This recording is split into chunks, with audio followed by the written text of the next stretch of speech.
మీకు disclosure of candidate details ఆ ఉద్యమం చేసింది ఎఫ్టీఆర్ ఇక్కడి నుంచే లోక్సత్తా ఉద్యమం. దాని పర్యవసానంగా చివరికి లా వచ్చింది, కోర్టు జడ్జిమెంట్ వచ్చి 2G స్పెక్ట్రమ్ క్యాన్సిలేషన్ జరిగి కాంపిటేటివ్ బిడ్డింగ్. ఎందుకంటే నేను ఎప్పుడు నమ్మేది ఏంటంటే దేవుడు ఉన్నాడు లేదు నాకు తెలియదు, కానీ దేవుడు అనేవాడు ఉంటే కీర్తి ఎవరైతే దక్కుతుందని ఆలోచించకుండా లక్ష్యాల కోసం పనిచేస్తే వాళ్ళ ద్వారా మహత్కార్యాలను సాధింపజేస్తారు. వందే భారత్ ఆర్ హమ్సఫర్ ఇట్లాంటివి 2 కాస్ట్ అయిపోయాను అన్న వాళ్ళు కూడా ఉన్నారు. లైక్ అదే వందే భారత్ కి 3000 ఇండిగో ఫ్లైట్ కూడా ఎక్కుతారు. ఎగ్జాంపుల్ చూస్తే how do you take it? సరైనటువంటి వాదన కాదు. ఆధునిక యుగంలో మీకు చాయిస్ ఉండాలి పౌరుడిగా.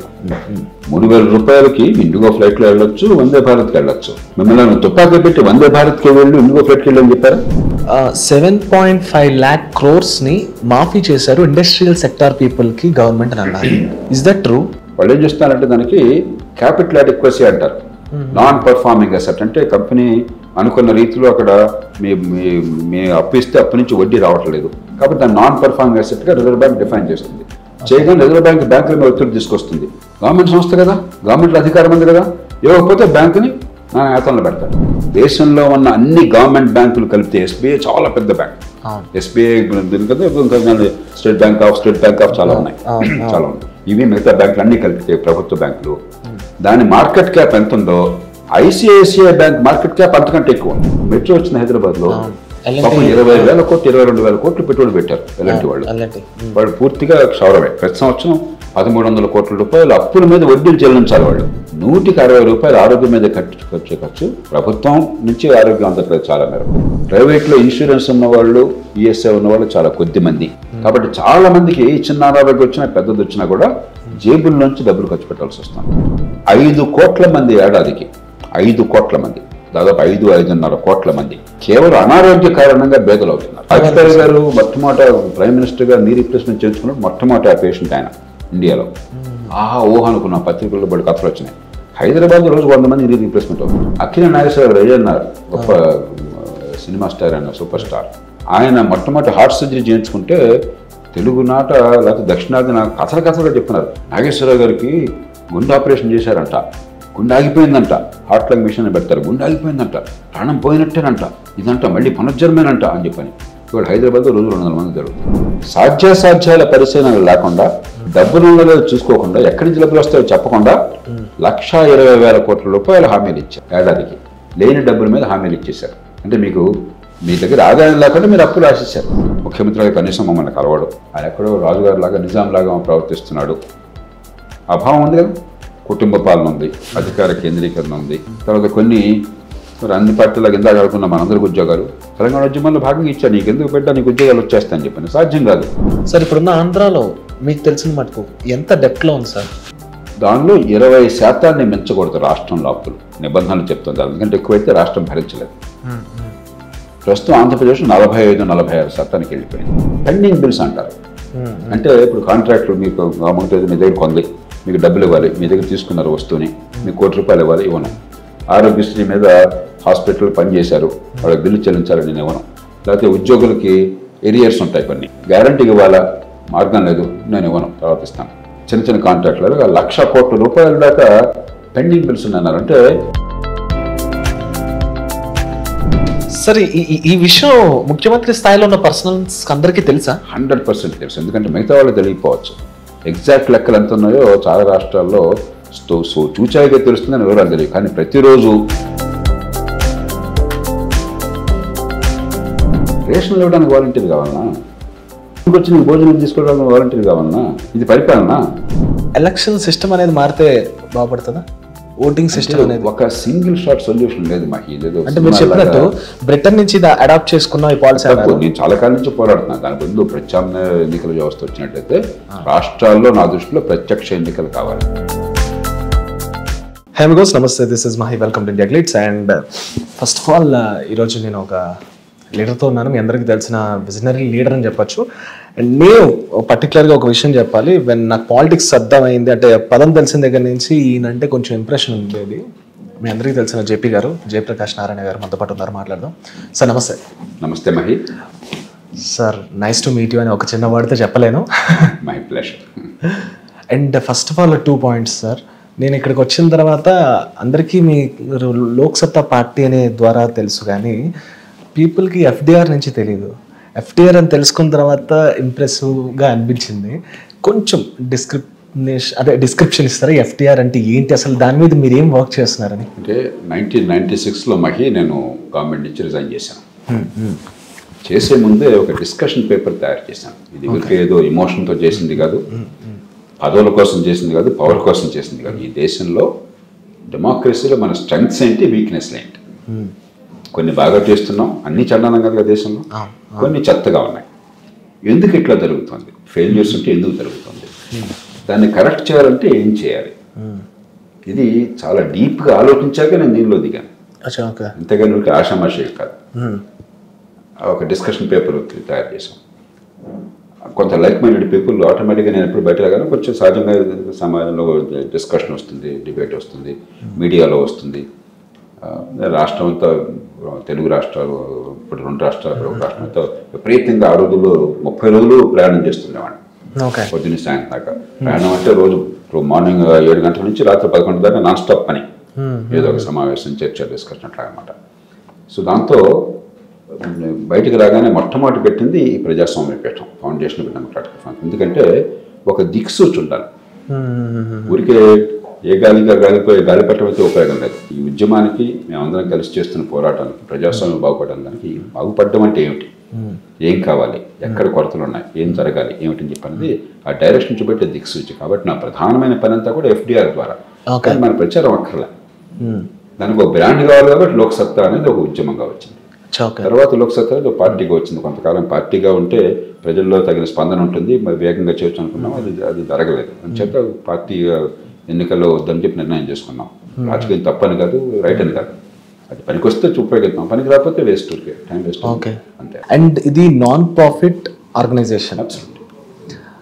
రియల్ టైంలో మాట్లాడుకోవాలంటే, అంటే ఇప్పుడు ఇండియాలో కొన్ని గవర్నమెంట్స్ ఏవేవైతే పాలసీస్ తీసుకుంటున్నాయో దానిలో ఉన్న లోటుపాట్లు అండ్ దానిలో ఉన్న ప్లసెస్ మైనస్ అన్ని డిస్కస్ చేసి మీ వంతు ఒపీనియన్స్ ఇస్తారు, అంతేనా? ఒపీనియన్స్ ఇవ్వడమే కాదు, యూ హ్యావ్ ఎన్ ఎజెండా.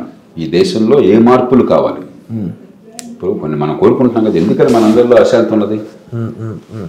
మన దేశంలో మంచివంటే గర్వపడుతున్నాం, సంతోషపడుతున్నాం, చాలా విషయాల్లో బాధపడుతున్నాం. ఎందుకు బాధపడుతున్నాం?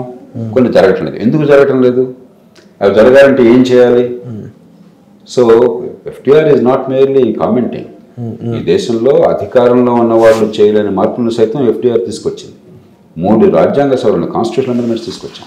Like can you please explain sir? 91st amendment, okay, పార్టీల ఫిరాయింపు నిషేధాన్ని మరింత స్ట్రెంథెన్ చేయడం కోసం. నాకు I'm not happy with that amendment. నేను చేశాను, నేను తీసుకొచ్చిన పాత వచ్చిన బాగుందని అనుకోవట్లా, దాని పర్యవసానం బాగోలేదు, తీసుపరిస్తే బాగుంది అనుకుంటున్నాను నేను. కానీ తీసుకొచ్చాం. 97th అమెండ్మెంట్, కోఆపరేటివ్స్ ఆటోనమీ కోసం రాజ్యాంగ సవరణ తీసుకొచ్చాం. అది మంచి సవరణ, కానీ ఫలితాలు ఇంకా టైం పడుతుంది, ఒక జనరేషన్ పడుతుంది ప్రజలు రావడానికి. 99th amendment, national judicial commission కేవలం ఎఫ్డిఆర్ చేసిన కృషి వల్ల వచ్చింది. సుప్రీంకోర్టు కొట్టేసింది అన్యాయంగా దాన్ని. ఆ మాట కూడా బహిరంగ చెప్పాను. అలాగే 7 చట్టాలు ఎఫ్డిఆర్ వల్ల వచ్చినాయి. రైట్ టు ఇన్ఫర్మేషన్ యాక్ట్, ఎఫ్డిఆర్ను రాజస్థాన్లో తిలోనియా దగ్గర నుంచి అరుణారాయ్ ఉద్యమం, అట్లాగే లోకల్ కోర్ట్స్ లా, లేకపోతే పొలిటికల్ ఫండింగ్ లా, ఈ టెహల్కా నేపథ్యంలో అసలు ఓటర్ల జాబితాలో అధ్వానంగా ఉండే పూర్వం అది ప్రక్షాళన 195 జరిగిందంటే పూర్తిగా ఎఫ్డిఆర్ చేసిన కృషి వల్ల. దేశవ్యాప్తంగా కృషి చేసాం, చాలా వరకు ఫలితాలు వచ్చినాయి. ఇంకా సాధించాల్సింది ఉంది పట్టణ ప్రాంతాలు, కానీ చాలా మేరకు బాగుపడ్డాయి. అది ఎఫ్డిఆర్ వల్ల వచ్చింది. లేకపోతే మీకు డిస్క్లోజర్ ఆఫ్ క్యాండిడేట్ డీటెయిల్స్, ఆ ఉద్యమం చేసింది ఎఫ్డిఆర్ ఇక్కడి నుంచే, లోక్సత్తా ఉద్యమం. దాని పర్యవసానంగా చివరికి లా వచ్చింది, కోర్టు జడ్జిమెంట్ వచ్చి. 2G స్పెక్ట్రమ్ క్యాన్సిలేషన్ జరిగి కాంపిటేటివ్ బిడ్డింగ్ సుప్రీంకోర్టుకి వెళ్ళింది ఎఫ్డిఆర్, దాన్ని సాధించింది ఎఫ్డిఆర్. సో ఇట్లాగా people doesn't know about this all the things. ఎందుకంటే నేను ఎప్పుడు నమ్మేది ఏంటంటే, దేవుడు ఉన్నాడు లేదు నాకు తెలియదు, కానీ దేవుడు అనేవాడు ఉంటే కీర్తి ఎవరికి దక్కుతుందని ఆలోచించకుండా లక్ష్యాల కోసం పనిచేస్తే వాళ్ళ ద్వారా మహత్కార్యాలను సాధింపజేస్తాడు. But it should be run కదా సార్. ఆఫ్టర్ జేపీ గారు అనేది తర్వాత కూడా రన్నింగ్ అనేది మీ ఐడియాలజీ నచ్చిన వాళ్ళు, దాన్ని అర్థం చేసుకున్న వాళ్ళు రన్ చేస్తే కరెక్ట్. కాబట్టి వేలాది మంది మనకి ఒక నెట్వర్క్ ఉన్నది దేశం లోపల, దేశం బయట కూడాను. వాళ్ళందరికీ కూడా కాన్స్టెంట్ కమ్యూనికేషన్ ఏమిటంటే it's a way of educating also. ప్రతి విషయం మీద ఇప్పుడు ఈవేళ ఒక కాంట్రవర్షియల్ ఇష్యూ ఉన్నామంటే పార్టీ పాలిటిక్స్ పక్కన పెట్టి నా దానిలో ఆసక్తి లేదు, కానీ పరిపాలన, ప్రజాస్వామ్యం విధానం వాటిలో కాంట్రవర్సీ ఏమన్నా ఉంటే ఈ దేశంలో చాలామంది FDR ఏం చెప్తుందని చూస్తారు. ఇది తెలుగువాడు కాదు, తెలుగువాడు మాత్రం నాలెడ్జ్ అబౌట్ ద ప్రపంచంలో ఎక్కడైనా కూడా ఈ లెవెల్లో ఒక నాలెడ్జ్ ఇక్కడ ఈ లెవెల్లో ఉంటుంది, FDR ఈ లెవెల్లో ఉంది. కాబట్టి అందరికీ ఇది అందకపోవచ్చు, కానీ కొన్ని లక్షల మందికి అందుతుంది. వాళ్ళందరికీ కూడా సమాచారం అందించడము, తర్వాత ట్రైన్ చేయడం, దాన్ని కూడా కొంత ప్రయత్నం చేస్తున్నాం. ఈ మధ్యకాలంలో సోషల్ మీడియాలో ఒక సిస్టమేటిక్గా చేసే ప్రయత్నం చేస్తున్నాం. ఫార్మల్ ట్రైనింగ్ ప్రోగ్రామ్ కూడా స్టార్ట్ చేయబోతున్నాం. అలాగే FDR టీంలో పనిచేసే వాళ్ళు కూడా మామూలుగా ఉద్యోగాలకు వచ్చే వాళ్ళు ఉంటారు, చాలా మంది వాలంటరీగా పనిచేస్తారు.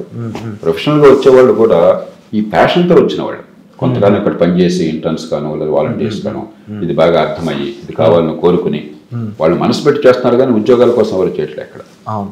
బట్ మీరు అన్నట్టుగా ఈ టీంని ఫౌండింగ్ టీం మొదట్లో ఏమనుకున్నాం, ఒక 5-6 ఏళ్లలో దేశంలో మార్పు వచ్చేస్తాం అనుకున్నాను నేను నమ్మాను. ఎందుకంటే పెద్ద మార్పు రాకుండా కారణాలు ఏం లేవు, మనకు బుద్ధిహీనత తప్ప. ఈ దేశంలో మనం చెప్పేవన్నీ కూడా కామన్ సెన్స్. పొలిటికల్ పార్టీస్ డెమోక్రాటిక్గా ఉండాలి, ఎవరి సొంత ఆస్తులుగా ఉండకూడదు. ఎలక్ట్రల్ సిస్టంలో ఓట్లు కొనుగోలుతో ఓట్లు వచ్చే పరిస్థితి పోవాలి, తాయిలాలతో ఓట్లు వచ్చే పరిస్థితి పోవాలి. స్టిల్ డు యు బిలీవ్ అది నిజంగా అవుతుందని అనుకుంటున్నారు? 100%. కాకపోతే ఏంటంటే అనుకున్నంత వేగంగా అవ్వదు. 5-6 ఏళ్ళు అయిపోతుంది అనుకున్నది. చరిత్ర నేర్పిన అనుభవం ఏంటంటే ఖచ్చితంగా మార్పు వస్తుంది, కానీ అనుకున్నంత వేగంగా రాదు. మానవ సమాజం మనం అనుకున్నంత గొప్పది కాదు. మనం అనుకుంటాం మనిషి చాలా అత్యుత్తమైన స్థాయిలో, ఉత్కృష్ట స్థాయిలో ఉన్నాడు కాబట్టి మానవ సమాజం ఇలా మారిపోతుంది, అలా మారదు. కానీ దీర్ఘకాలంలో మారుతుంది. ఇప్పుడు కూడా ద్రష్టలు కొంతమంది ఉంటారు, దూరదృష్టి ఉన్నవాళ్ళు, ఎలాంటి సమాజం కావాలో ఊహించేవాళ్ళు, రూపకల్పన చేసేవాళ్ళు కొందరు ఉంటారు. కానీ అది అత్యధిక ప్రజానీకానికి మేధస్సు ద్వారా, లాజిక్ ద్వారా వెళ్ళదు. మనం లాజిక్ ద్వారా, మేధస్సు ద్వారా వెళ్ళాలని కోరుకుంటాం, కానీ అది కాదు జరిగేది. అనుభవం ద్వారా వెళుతుంది. కొందరు లాజిక్ ద్వారా, మేధస్సు ద్వారా వాళ్ళు ఊహిస్తే అనుభవం వచ్చేదాకా ప్రజలు అందుకోలేరు. అనుభవానికి చాలా కాలం పడుతుంది. లాజిక్ 5 నిమిషాలు రావచ్చు, 5 గంటలు రావచ్చు. కాబట్టి కొన్ని సందర్భాల్లో చాలా కాలం పడుతుంది, కొన్ని సందర్భాల్లో తరాలు పడుతుంది. 3, 4, 5 ఏళ్ళు అయిపోతుంది అనుకుంటే ఇప్పుడు 50 ఏళ్ళని అర్థమైంది నాకు. బట్ ప్రజాస్వామ్యం అంటే అంతే. హ్యూమన్ సొసైటీ ప్రపంచం అంతా ప్రోగ్రెస్ అట్లానే వచ్చింది. ఇంకా ఈ మధ్యకాలం టెక్నాలజీ వల్ల కొన్ని వేగంగా వస్తున్నాయి, కానీ ప్రపంచంలో ఎక్కడ కూడా మనం అనుకున్న గొప్ప దేశాలు ఎక్కడ అద్భుతంగా ఒక్కరోజు రాలా. లైక్ నేను ఏ పార్టీ పర్సనాలిటీ గురించి మాట్లాడలేదు. ఫర్ ఎగ్జాంపుల్ ఈ 10 years లో మోడీ గారి పాలన చూసుకుంటే కొంతమంది 0% ప్రెస్ కాన్ఫరెన్స్ అటెండెన్స్ అని అంటున్నారు. ఆయన is that necessary or else not? అంటే ఒక వ్యక్తిగా ఆయన చెయ్యాలా? లైక్ ఇక్కడ ఏపీ 2-3 కోణాల నుంచి చూడవచ్చు. ఒకటేమో మీడియాకి మీకు నాకు ఏ హక్కులు ఉన్నాయో మీడియాకి కూడా అంతే హక్కులు ఉన్నాయి. ఎక్కువ లేవు. మీడియా మనకంటే ఎక్కువే కాదు. మీడియా అంటే ఎవరు? మన సమూహం. కాబట్టి వ్యక్తికి ఏది స్వేచ్ఛ ఉందో, వాక్ స్వాతంత్ర్యం, విమర్శించే హక్కు మీడియా కూడా అంతే ఉంది. కొంతమంది కాదు, మీడియా చాలా ఎక్కువ ఉంది కాబట్టి ప్రధానమంత్రి, ముఖ్యమంత్రి నాతోనే మాట్లాడాలని వాళ్ళు కోరుకుంటారు. ఎందుకంటే మీడియాలో ఉన్న వాళ్ళకి పవర్ ఉంటుంది కదా. ప్రధానమంత్రి మీ ముఖ్యమంత్రి చేసాడు అనుకోండి, ముఖ్యమంత్రి మీతో కలిసి భోజనం చేశాడు అనుకోండి, మీరు చాలా పెద్దవాళ్ళు అవుతారు, మనం చిన్నవాళ్ళు అవుతాం. కానీ ఏమైంది, సోషల్ మీడియా యుగంలో మీకు మీడియా ఇంటర్వెన్షన్ లేకుండా ప్రజలు డైరెక్ట్గా వెళ్ళే అవకాశం వచ్చింది. అది వరకు మీడియా తప్ప, టెలివిజన్ లేకపోతే న్యూస్ పేపర్ తప్ప ప్రజలకు చేరుకోవడానికి ఒక నాయకుడికి అవకాశం లేదు, ఒక పార్టీకి నాయకుడికి. కానీ ఈవేళ డైరెక్ట్గా ప్రజలకు వెళ్ళే సోషల్ మీడియా యుగం వచ్చేసింది. కాబట్టి మీడియా ఇంటర్మీడియేషన్ లేకుండానే మీరు వెళ్ళిపోతున్నారు, డెమోక్రటైజ్ అయింది. అది వాళ్ళ పాయింట్ ఆఫ్ వ్యూ. ఇప్పుడు మోదీ గారు లాంటి వాళ్ళు ఏమంటారు, ఎందుకంటే నేను ప్రజలు చేరుకోవాలి అంతే కదా, నేను ఆల్రెడీ చేరుకుంటాను, వాళ్ళ ఫీడ్బ్యాక్ ఉంటే నేను తీసుకుంటున్నాను, ట్విట్టర్లో తీసుకుంటాను, మిగతా వాళ్ళు తీసుకుంటున్నాను, నేను రెస్పాండ్ అవుతున్నాను, నీకెందుకు మధ్యలో నువ్వెవరు, నేను పెద్ద చేస్తానని పైన అనుకుంటారు. మీడియా వాళ్ళు అనుకుంటారు మేము లేకపోతే రాజ్యం నడవదు, మేము 4th estate, నేను లేకుండా జరగడం ఏంటి అసలు, నువ్వు మాతో ఎందుకు కూర్చోట్లేదు అని వాళ్ళు అంటారు. కానీ మోదీ గారు లాంటి వాళ్ళు ఏమంటారు, మీరు ఆ రకంగా మిమ్మల్ని ఉపయోగించుకుంటే మీరు ఇష్టం వచ్చినట్టు అవాకులు చౌకులు మాట్లాడారు, ప్రజల అభిప్రాయాన్ని మీరు మార్చేస్తున్నారు, మీకు ఎందుకు ఇవ్వాలి పవర్, డైరెక్ట్గా వెళ్ళిపోతాను వాళ్ళు అంటారు. అల్టిమేట్గా ఏంటంటే మీడియా అవసరం, ఆ ఫిల్టర్ కూడా అవసరమే. మీడియా బాధ్యతతో వ్యవహరించాలి, ఎక్స్ట్రీమ్కి వెళ్లకుండా, పిచ్చి ఆలోచనలు చేయకుండా. నాయకత్వము కొంచెం అకౌంటబుల్గా వ్యవహరించాలి. మనం కొంచెం సందిగ్ధంలో ఉన్నాం మన దేశంలో కానీ చాలా దేశాల్లో. కానీ ఈ టెక్నాలజీ ఎంత వేగంగా మారిపోతుందంటే ఈ సెటిల్డ్ ఐడియాస్ అన్నీ కూడా మారిపోతున్నాయి. మహాత్మా గాంధీ కేవలం పత్రికల ద్వారానే, ఆ రోజుల్లో ఇంకో ప్రచారం ఉందానికి, ఆ రోజుల్లో గొప్ప టెక్నాలజీ మామూలుగా వాడని మహాత్మా గాంధీ 2 టెక్నాలజీస్ పూర్తిగా వాడాడు, హైయెస్ట్ లెవెల్ వాడాడు. రైల్వేస్, ఆయన ఎప్పుడు రైలు ప్రయాణం వాడేవాడు. ఆయన ఎవరిని కలవాలనుకోండి, ఇప్పుడు మహి కలవాలనుకోండి, టైం ఉండేది కదా ఆయనకి. మహి, నేను ఈ ఊరి నుంచి ఆ ఊరు వెళ్తున్నాను, ఫలానా ఊళ్ళో స్టేషన్లో రైలు ఎక్కువ, పక్క స్టేషన్ దాకా నువ్వు ఉండి 5 నిమిషాలు బాబు గారితో మాట్లాడి చెప్పేవాడు ఆయన. ఓకే. రైళ్ళని ఆయన అద్భుతంగా ఉపయోగించుకున్నాడు. దేశం మొత్తంలో ప్రయాణం చేయడం ఉపయోగించుకున్నాడు. దేశంలో అన్ని ప్రాంతాలు, అన్ని వర్గాల ప్రజలు కరెక్ట్గా ఉపయోగించుకున్నాడు. టైం పోకుండా అన్ని చోట్ల వెళ్ళడం ఉపయోగించుకున్నాడు. ఇట్లా అలా రైలు లేదనుకోండి, ఆయన మామూలుగా వెళ్తే ప్రతి చోట గంటలు ఆపేసింది వాళ్ళు. రైలు అనగానే అక్కడ 3 నిమిషాలు అవుతుంది. బాబు గారు దర్శనం కోసం వస్తే ఒక మాట చెప్తాడు, అలా వచ్చి అయిపోయింది, ఆయన కలిసినట్టే. అలా కాకుండా ఆ ఊరికి వచ్చి అక్కడ ఉపన్యాసం పెట్టి చేశాడు అనుకోండి, 3 రోజులు అయిపోయింది. టైంని ఉపయోగించుకోడు ఆయన. 2 పత్రికలు ఉపయోగించుకోడు, ప్రతి వారం రాసేవాడు ఆయన పత్రికలు. ఎందుకంటే అప్పుడు ఇంకొక మీడియం లేదు ప్రతి దగ్గరికి వెళ్ళాలి. ఇవాళ ఏమైంది, టెక్నాలజీ మారడంతో డైరెక్ట్గా ప్రజలు వెళ్ళడానికి రకరకాల పద్ధతులు వచ్చినాయి. అందులో ఇండివిజువలైజ్ మీడియంస్ వచ్చినాయి. సార్, ఇప్పుడు రైల్వే సిస్టమ్ గురించి మాట్లాడారు కాబట్టి ఈ రిఫార్మింగ్ మీరు ఎలా చూస్తారు? అంటే కొంతమంది పొగిడిన వాళ్ళు ఉన్నారు, కొంతమంది హేట్రేట్ చేసిన వాళ్ళు కూడా ఉన్నారు. Like Vande Bharat or else Humsafar, ఇట్లాంటివి 2 కాస్ట్ అయిపోయాను అన్న వాళ్ళు కూడా ఉన్నారు. లైక్ అదే వందే భారత్కి 3000కి ఇండిగో ఫ్లైట్ కూడా ఎక్కుతారు. ఎగ్జాంపుల్ చూస్తే how do you take it? ఆ భారత రైల్వే సిస్టమ్ మీద ఇది సరైనటువంటి వాదన కాదు. ఆధునిక యుగంలో మీకు చాయిస్ ఉండాలి పౌరుడిగా. 3000 రూపాయలకి ఇండిగో ఫ్లైట్లో వెళ్ళొచ్చు, వందే భారత్కి వెళ్ళొచ్చు. మిమ్మల్ని తుపాకీ పెట్టి వందే భారత్కి వెళ్ళు, ఇండిగో ఫ్లైట్కి వెళ్ళి అని చెప్పారా? చెప్పలేదు కదా. మీ ఇష్టం, కన్జ్యూమర్ చాయిస్. నేను నిర్ణయం చేసుకుంటాను నాకేది కన్వీనియంట్ అని చెప్పాను. నేను జిల్లా కలెక్టర్గా ఉండగా ప్రకాశం జిల్లాలో ఒంగోలు నుంచి చీరాల వెళ్ళాలంటే నాకు ఆ రోడ్డు మీద చికా కనిపించేది. నేను ట్రైన్కి వెళ్ళేవాడిని. ఆ జిల్లాలోనే ఊరు నుంచి ఇంకోరు ట్రైన్కి వెళ్ళేవాడిని. నా ఇష్టం అది. I made a choice. నాకు టైం కన్వీనియంట్గా ఉంది, గతుకుల రోడ్డు లేకుండా ఉంది. 45 నిమిషాలు గంట ట్రైన్లో ఉండగా నేను ఫైళ్ళు కాగితాలు చూసుకోగలుగుతున్నాను, పని చేయగలుగుతున్నాను. కాబట్టి నువ్వు ఇట్లా వెళ్ళాలని శాసిస్తే ఎట్లాగా? ఓకే. కాబట్టి వందే భారత్కి బాగుంటే వెళ్ళు. సార్, యాక్చువల్లీ రీసెంట్గా ఒకటి నేను చూసా, అది ఎంతవరకు ట్రూ అనేది నాకు తెలీదు. 7.5 lakh crores-ని మాఫీ చేశారు ఇండస్ట్రియల్ సెక్టార్ పీపుల్కి గవర్నమెంట్ అని అన్నారు. Is that true? ఒకవేళ అలా చేస్తే ఎలాంటి ఎకనామిక్ ప్రాబ్లమ్స్ వస్తాయి? అది కామన్ మ్యాన్కి కొంతవరకు తెలియదు. నేను అది ఆర్టికల్ చూసిన దాకా కూడా. మంచి ప్రశ్న మహి. చాలా మందికి ఈ విషయంలో గందరగోళం ఉంది. ఇది గవర్నమెంట్ రైట్ ఆఫ్ చేయట్లా, ముందు మనం అర్థం చేసుకోవాలి. ఓకే. బ్యాంకులు వ్యాపార సంస్థలు మన దేశంలో వివిధ కారణాల వల్ల ప్రభుత్వ సంస్థలుగా మార్చాం. ఏ బ్యాంక్ అయినా, ప్రైవేట్ బ్యాంక్, గవర్నమెంట్ బ్యాంక్ పక్కన పెట్టండి. మీరు ఒక బ్యాంక్ నడుపుతున్నారు, ఎవరికి ఇస్తారు రుణాలు? ఎవరికి డబ్బు అవసరమో, అప్పు అవసరమో వాళ్ళకి ఇస్తారు. అప్పు అవసరమో అని చెప్పి అంటే ఏంటి? ఊరికే నా పిల్ల పెళ్ళి ఉంది, నాకు 10 లక్షలు ఉంటే ఎవడే కూడా. మీరు ఒక పనికొచ్చే పని, ఉత్పాదకత, ప్రొడక్టివిటీ, ప్రొడక్షన్ ఒకటి చేసి దాని నుంచి మీరు డబ్బులు ఆర్జించగలిగి బ్యాంకుకి తిరిగి ఇవ్వగలిగితే. మీరు బిల్డింగ్ కట్టారు, ఆ బిల్డర్ లోన్ తీసుకుంటాడు. ఆ బిల్డింగ్ కడుతున్నారు కాబట్టి బిల్డింగ్ వాల్యూ ఉంటుంది, కాబట్టి ఆ బిల్డింగ్ అమ్మితే డబ్బులు వస్తాయి కాబట్టి. అలాగే మీరు ఫ్లాట్ కొనుక్కుందాం అనుకున్నారు, మీరు ఫ్లాట్ కొన్నట్టయితే ఫ్లాట్ వాల్యూ ఉంటుంది, దాన్ని కుదువ పెడతారు. మీకు జీతం ఉంది, జీతం లేకుండా, మీకు ఆదాయం లేకుండా ఎవరు మీకు లోన్ ఇవ్వడం, ఫస్ట్ చూపించారు. ఈఎంఐ కట్టగలుగుతారు. అట్లాగే ఒక పరిశ్రమ కానీ, వ్యాపారం కానీ, ఇది ముందు అర్థం చేసుకోవాలి. రెండోది, ఆధునిక యుగంలో మార్కెట్ నడుపుతుంది. మార్కెట్ అంటే ఏంటి? పోటీ, స్వేచ్ఛ. కొనేవాళ్ళకి స్వేచ్ఛ. మీ దగ్గరే కొనాలని లేదు, మీ దగ్గర కొనవచ్చు, ఆయన దగ్గర కొనవచ్చు, ఆయన దగ్గర కొనవచ్చు. మీ బ్రాండే, మీ ప్రొడక్టే కొనాలని లేదు. ఎన్నో ప్రొడక్ట్స్ మార్కెట్లో ఏ కారణంగా కానీ చెల్లుబాటు కాక అని మూతపడిపోతుంది. కొడాక్ కంపెనీ అద్భుతంగా ఉన్నది ఒకప్పుడు. ప్రపంచంలో కొడాక్ కంపెనీ అంటే అసలు కలర్ ఫోటోగ్రఫీ అంటే అదే. ఆ కొడాక్ కంపెనీ వాళ్ళే డిజిటల్ కెమెరా తీసుకొచ్చారు. వాళ్ళు ఏమనుకున్నారు? డిజిటల్ కెమెరా నిజంగా ఇంత ప్రచారం వస్తుంది అనుకోరా, సరదా కోసం అనుకున్నారు, దాన్ని పట్టించుకోవాలా. డిజిటల్ కెమెరా వల్ల కొడాక్ కంపెనీ మూతపడిపోయింది. కొడాక్ ఉందా ఇప్పుడు? లేదు. కాబట్టి ఎంత గొప్ప కంపెనీ అయినా సరే, మీరు నిజాయితీగా వ్యాపారం చేస్తున్నా సరే, మార్కెట్ పరిస్థితులను తట్టుకోలేకపోతే పోటీకి మీరు మూతపడతారు. ఓకే. మూడు అర్థం కావాల్సింది ఏంటి? ఆధునిక యుగంలో కంపెనీలన్నీ వచ్చినాయి. పూర్వం కంపెనీలు లేవు. మీరు మొఘలుల కాలంలో, ఢిల్లీ సుల్తాన్ల కాలంలో, గుప్తుల కాలంలో, మౌర్యుల కాలంలో కంపెనీలు ఉన్నాయా? లేవు. అప్పుడు వీధిలోనే కొత్తగా వచ్చినాయి.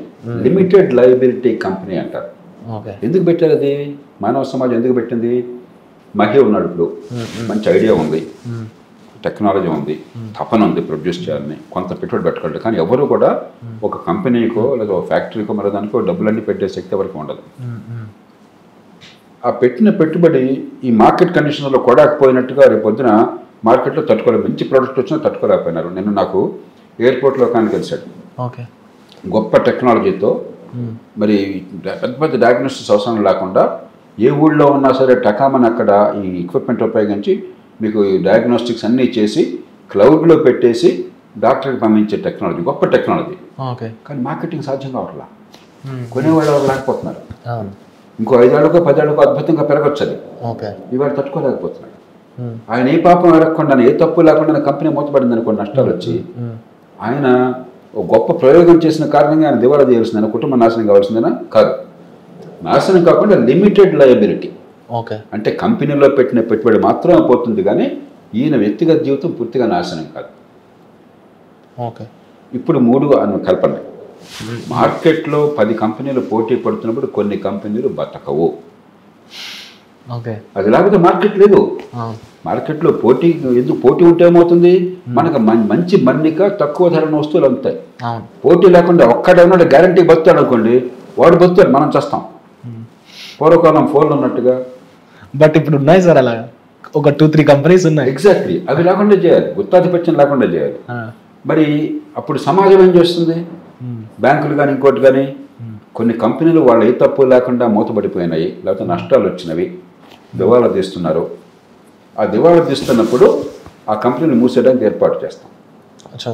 అప్పుడు రీస్ట్రక్చరింగ్, వచ్చిన డబ్బు వస్తుంది, మిగతా డబ్బు రైట్ ఆఫ్ చేయట్లా. చాలా కేసుల్లో వాళ్ళు ఏం చేస్తున్నారంటే దానికి క్యాపిటల్ అడిక్వసీ అంటారు.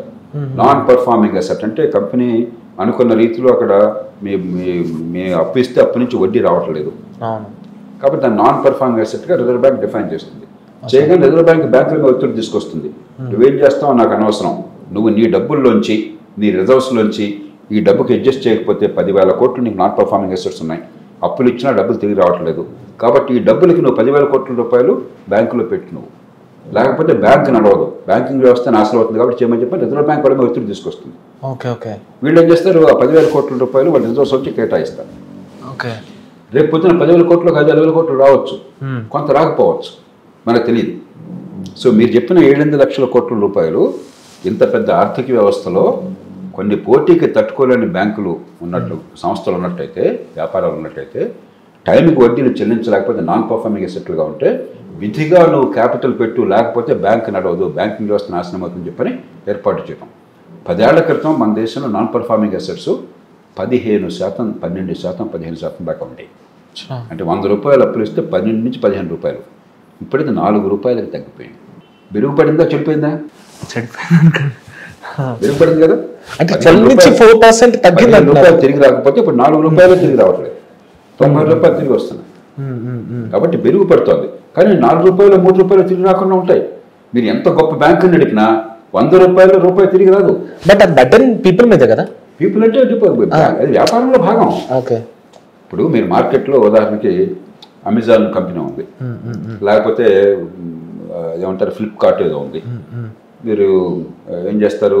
ఏమంటారు ఈబే అంటే మార్కెట్, ఈ మార్కెట్ ఉంది. మీరు మీకు వచ్చింది, మీరు ఆర్డర్ చేశారు, వచ్చింది. చాలా కంపెనీలు ఏం చేస్తాయి? నీకు ఇష్టం లేకపోతే తిరిగి ఇచ్చేవచ్చు అంటాయి. మీకు విషయం తెలుసా? ఏడాదికి $800 బిలియన్ ఆర్డర్ ఇచ్చి కొనుక్కున్న వాళ్ళు మాకు నచ్చలేని తిరిగి పంపించడంతో ఆ రిజెక్ట్స్ తిరిగి వెళ్తున్నాయి. $800 బిలియన్, $800 బిలియన్ అంటే దాదాపుగా 67 లక్షల కోట్లు. 67 లక్షల కోట్లు కేవలం ఈ దాన్ని ఏమంటారు, ఈ మార్కెట్ రిటర్న్ చేయడం, ఈ షాపింగ్, ఎలక్ట్రానిక్స్, ఈ కామర్స్ అవుతున్నాయి. మరి ఈ నష్టం ఎవరు భరిస్తాడు? నీకు అర్థం ఎవరు? ఈ నష్టం ఎవరో మన వాళ్ళు వస్తుంది, సమాజం మొత్తంలో వస్తుంది. మరి సమాజం భరిస్తుంది. సమాజంలో భరిస్తుంది రకరకాల రూపాయలు. అయితే మిగతా దానికి ప్రైస్ పెరుగుతుంది. నేను 10 వస్తువులు తిరిగి ఇచ్చాను, మిగతా 90 వస్తువుల మీద డబ్బులు సంపాదించారు కదా, ప్రైస్ పెరుగుతుంది, కన్జ్యూమర్ ఇస్తాడు. ఓకే ఓకే కొన్ని అది కూడా సాధ్యం కాకపోతే అది కంపెనీ మూతపడి పరిస్థితి వస్తే అప్పిచ్చిన వాడు తగ్గిస్తాడు. ఓకే హెయిర్ కట్ అంటారు, వాడు క్షౌరాన్ని ఒప్పుకుంటాడు, మన క్షౌరం అంటాం కదా మనం క్షౌరం. కాబట్టి ఇది మార్కెట్ ఎకానమీలో గుత్తాధిపత్యం లేనప్పుడు మీరు చేసినటువంటి పెట్టుబడి గ్యారంటీగా లాభాలను ఇస్తుందన్న లేదు. కొన్ని లాభాలను ఇస్తే కొన్ని మునిగిపోతాయి. లాభాలు ఇచ్చిన చోట మీకు బ్యాంకులకి డబ్బులు వస్తాయి, లాభం రాని చోట్ల బ్యాంకులు డబ్బులు రావు. అది బిజినెస్లో భాగం. దాన్ని దృష్టిలో పెట్టుకుని ఇంట్రెస్ట్ రేట్స్ అవి కూడా అడ్జస్ట్ చేసుకుంటారు వాళ్ళు. దానిలో కొంత డబ్బు రేపు పొద్దున వచ్చేదైనా కూడా వస్తుందో తెలియదు కదా. అది ఊరికి అలా కూర్చోబెడితే బ్యాంకు డబ్బులు లేకపోయినా ఉన్నట్టు నటించి వ్యాపారం చేస్తుంటే బ్యాంకే మూతపడితే వ్యవస్థ కోల్పోతుంది, దేశమే నాశనం అవుతుంది. కాబట్టి ఆర్బీఐ ఏం చేస్తుంది, వీటన్నిటి నియంత్రించే సంస్థగా నాకు అనవసరం అయ్యా, ఇంతకాలం డబ్బులు రావట్లేదు, ఆ డబ్బు పెట్టు నీ లాభాల్లోంచి మరో దాని నుంచి అంటారు, డబ్బు పెట్టాల్సి వస్తుంది.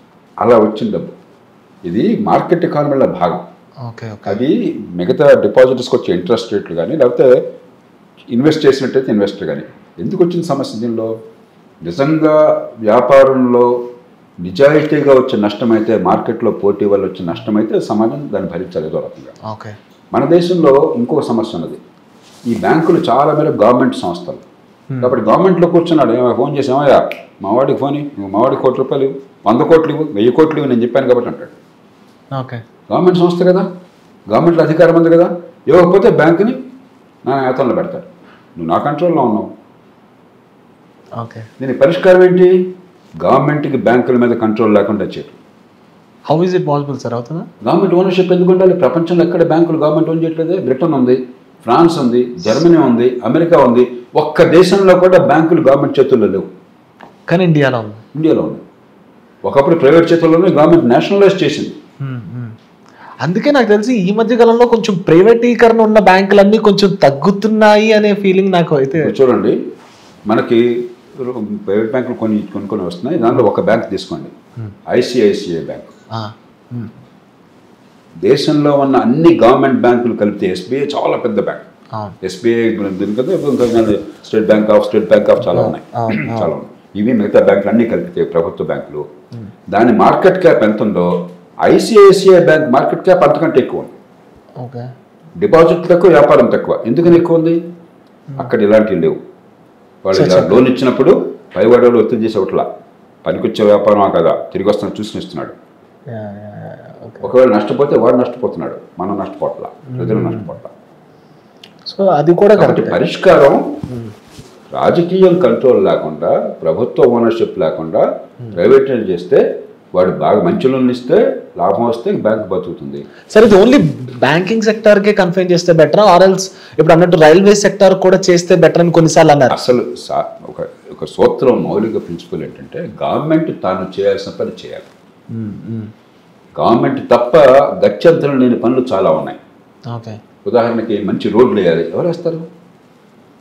ప్రైవేట్ వాడు వేసినా కూడా ఎవరో ఒక డబ్బు పెట్టకపోతే, భరోసా ఇవ్వకపోతే, టోల్ గేట్లకి ఆదేశం ఇచ్చి టోల్ సంపాదించుకోమని ఆదేశం ఇవ్వకపోతే, రోడ్డు పక్కన ఇదిగో స్థలం ఇస్తున్నాను షాపులు పెట్టుకోమని చెప్పి అనకపోతే వాడు ఏం చేస్తారు? మెట్రో వచ్చిన హైదరాబాద్లో 20,000 కోట్లు 22,000 కోట్లు పెట్టుబడి పెట్టారు ఎలాంటి వాళ్ళు పూర్తిగా క్షౌరమే. ప్రతి సంవత్సరం 1,300 కోట్ల రూపాయలు అప్పుల మీద వడ్డీలు చెల్లించాలి వాళ్ళు.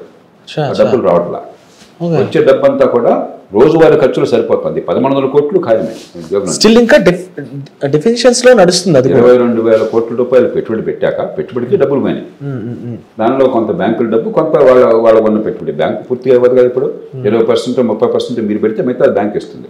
కాబట్టి ఎల్ఎన్టీ డబ్బులు పోయినాయి. అది పోగా ప్రతి ఏడాది 1,300 కోట్ల రూపాయలు వడ్డీలు కట్టాలి. అర్థమైంది? కాబట్టి అది ఎల్ఎన్టీ ప్రైవేట్ సంస్థ.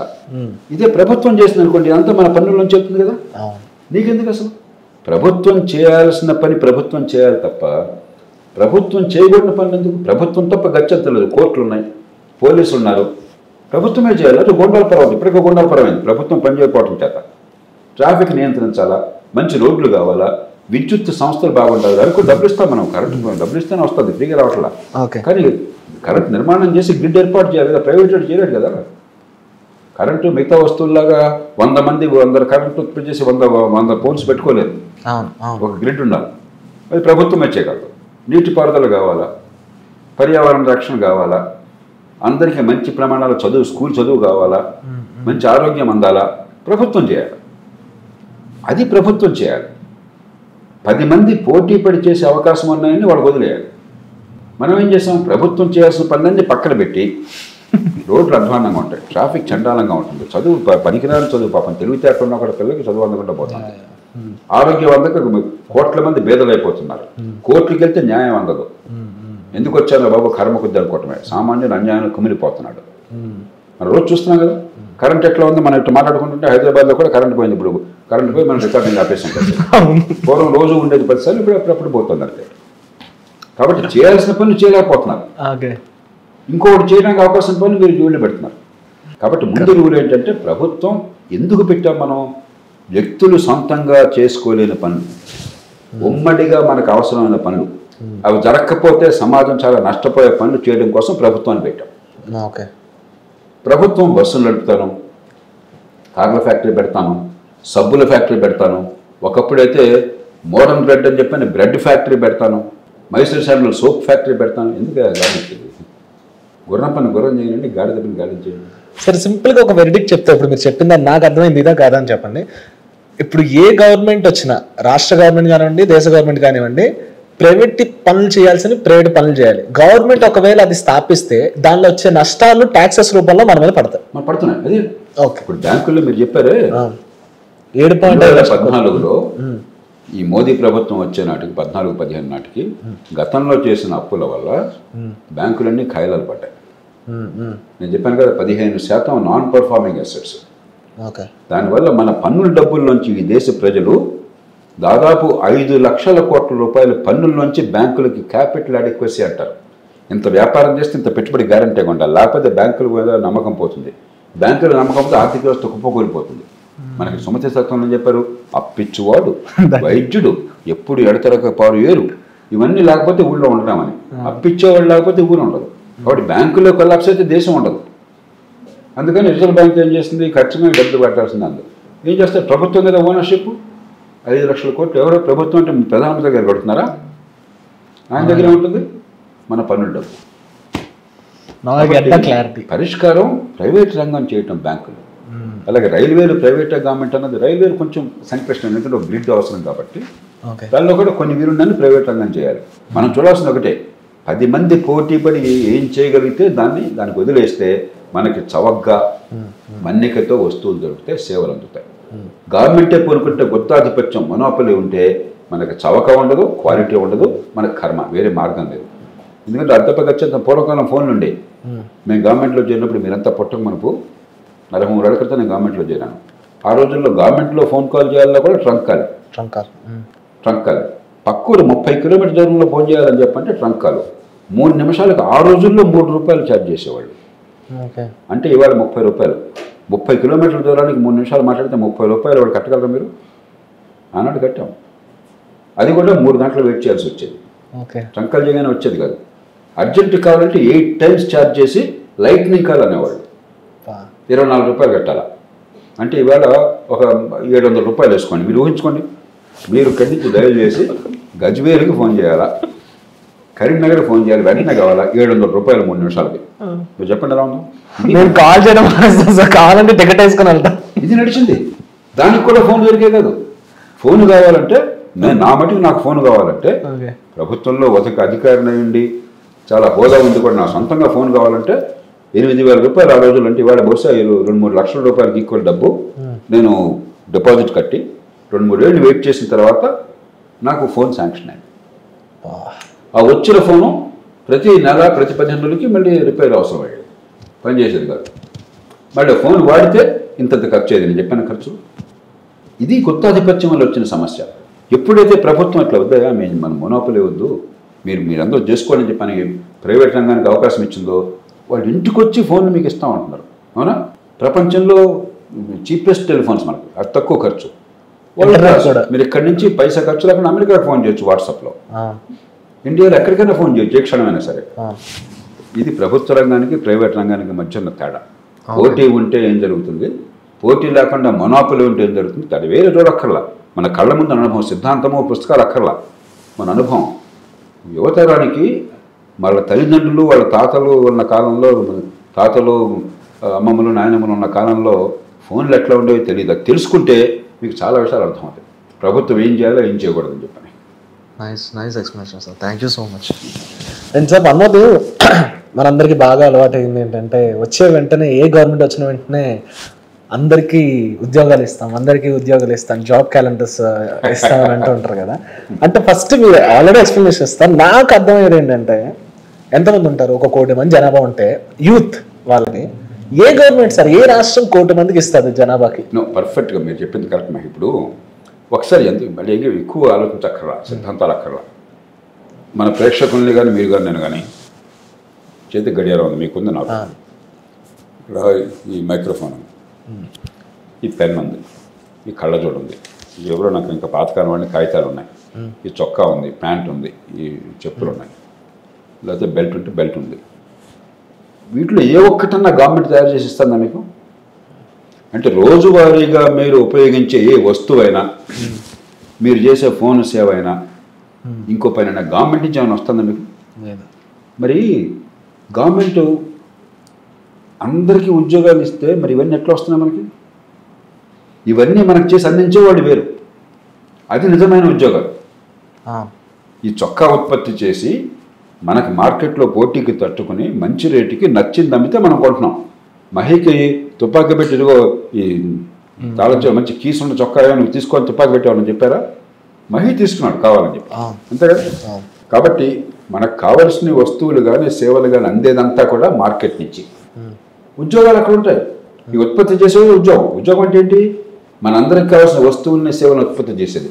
కొన్ని ప్రభుత్వం ఉత్పత్తి చేయాలా, శాంతి భద్రతలను కాపాడాలా, న్యాయాన్ని సమయంలో అందించాలా, మంచి రోడ్లు ఏర్పాటు చేయించాలా, మంచి కాలువల నిర్మాణం చేయించాలా, మరో ఏర్పాటు చేయాలా. దానికి కొద్దిమంది అవసరం. మనకి మొత్తం 100 మంది కనుక పనిచేసే వాళ్ళు ఉంటే 100కి 3 గవర్నమెంట్లో ఉంటారు. ఢిల్లీ కానీ, రాష్ట్రం కానీ, సైన్యం కానీ, రైల్వేకో కలిపి. రైల్వే గవర్నమెంట్లో పెట్టాం. రైల్వే పెద్ద ఎంప్లాయర్ ఇండియాలో 15 లక్షల మందికి. సో రైల్వే, సైన్యం అది కూడా కలిపితే 100కి 3. మిగతా 97 మంది చేయాల్సింది మనందరికి కావాల్సిన వస్తువుల్ని సేవలను ఉత్పత్తి చేయటం. ఉపాధి అక్కడ ఉంది. గవర్నమెంట్ వాళ్ళందరికీ ఉద్యోగాలు ఇస్తామంటే ఎక్కడి నుంచి వస్తుంది జీతం? ఎవరు ఇస్తారు? మోదీ గారు ఇస్తున్నారా, లేకపోతే మన రేవంత్ రెడ్డి గారు ఇస్తున్నారా? మన పన్నుల డబ్బుల నుంచి వెళ్తుంది. పన్నులు కట్టి జరిగిన తెరగా మేపడం కోసం, మనకి సేవలు అందడం కోసం. మరి ఎందుకు సార్ మాట్లాడితే ప్రతి ఒక్కరు మాకు గవర్నమెంట్ ఉద్యోగాలు జనానికి అర్థం కాలేదు. జనం వేరే వాళ్ళని చేసి ఓట్లు పొందడం కోసం ఏ పిచ్చి మాటని మాట్లాడడానికి రాజకీయ పార్టీలు సిద్ధంగా ఉన్నాయి. ఇంకో రకంగా ఆలోచించండి. 100 రూపాయలు మనకి సంపాదన ఉంటే ప్రభుత్వాలు మొత్తం ఢిల్లీ రాష్ట్రం మొత్తం కలిపి మన దగ్గర 100 రూపాయల్లో పన్నులు వెళ్ళేది 18 రూపాయలు. ఆ 18 రూపాయల్లో జీతాలు, పెన్షన్లు, గతంలో చేసిన అప్పులకు వడ్డీలు, ఆ పైన మరి అభివృద్ధి కార్యక్రమాలు, ప్రజలకి సంక్షేమం, ఎంతోమందికి సంక్షేమం రకరకాలుగా ఇస్తున్నాం కదా మనం. వేతనాలు ఆదుకోవడం కోసం తాత్కాలికంగా అసలు కొన్ని రాష్ట్రాల్లో సంక్షేమమే పరిపాలన మానేశారు కదా. మౌలిక సదుపాయాలు లేవు, ఆర్థికాభివృద్ధికి ఏర్పాట్లు లేవు, శాంతి భద్రతలు లేవు, చట్టబద్ధ పాలన లేదు, మంచి విద్య లేదు, మంచి ఆరోగ్యం లేదు. సంక్షేమం ప్రజల్ని బెచ్చగాళ్ళగా మార్చేశారు. ఇవన్నీ ఎన్ని చేసినా కూడా ఈ 18 రూపాయల నుంచి వెళ్ళేది. మరి 18 రూపాయల్లో మీరు వీటన్నిటికీ పోగా వడ్డీలకు పోవాలా, పెన్షన్లకు పోవాలా, మరొకటి పోవాలా, ఈ సంక్షేమానికి పోవాలా, అభివృద్ధి కార్యక్రమాలకు పోవాలా. మరి మిగతా డబ్బుతో అంటే మనం మొత్తం అందరికీ జీతాలు ఇచ్చేసి మొత్తం 100 రూపాయలు తీసుకుందామా? అంటే మీ దగ్గర పైసా లేకుండా ఒకప్పుడు కమ్యూనిస్ట్ చైనా ఉన్నట్టుగా, ఒకప్పుడు రష్యా ఉన్నట్టుగా, ఇప్పుడు ఉత్తర కొరియా ఉన్నట్టుగా ప్రభుత్వం తప్ప ఇంకోటి లేదని చెప్పని మీ ప్రజలందరినీ బానిసలుగా మార్చేసి నీ దగ్గర ఏం లేకుండా అంతా తీసేసుకుని జీతాలు ఇచ్చేసి వాళ్ళని పోషిద్దామా? అదే పరిపాలన. ఆ దేశాలు ఏమైనాయి? అడుక్కు తిన్నాయి. రష్యా ఎందుకు కూలిపోయింది? Soviet Russia. చైనా ఎందుకు పద్ధతి మార్చుకుంది? ఉత్తర కొరియా వెళ్ళాలని ఎవరన్నా మెడమ తలకాయని వాడు కోరుకుంటాడా? సోల్ వెళ్ళాలని కోరుకుంటాడు.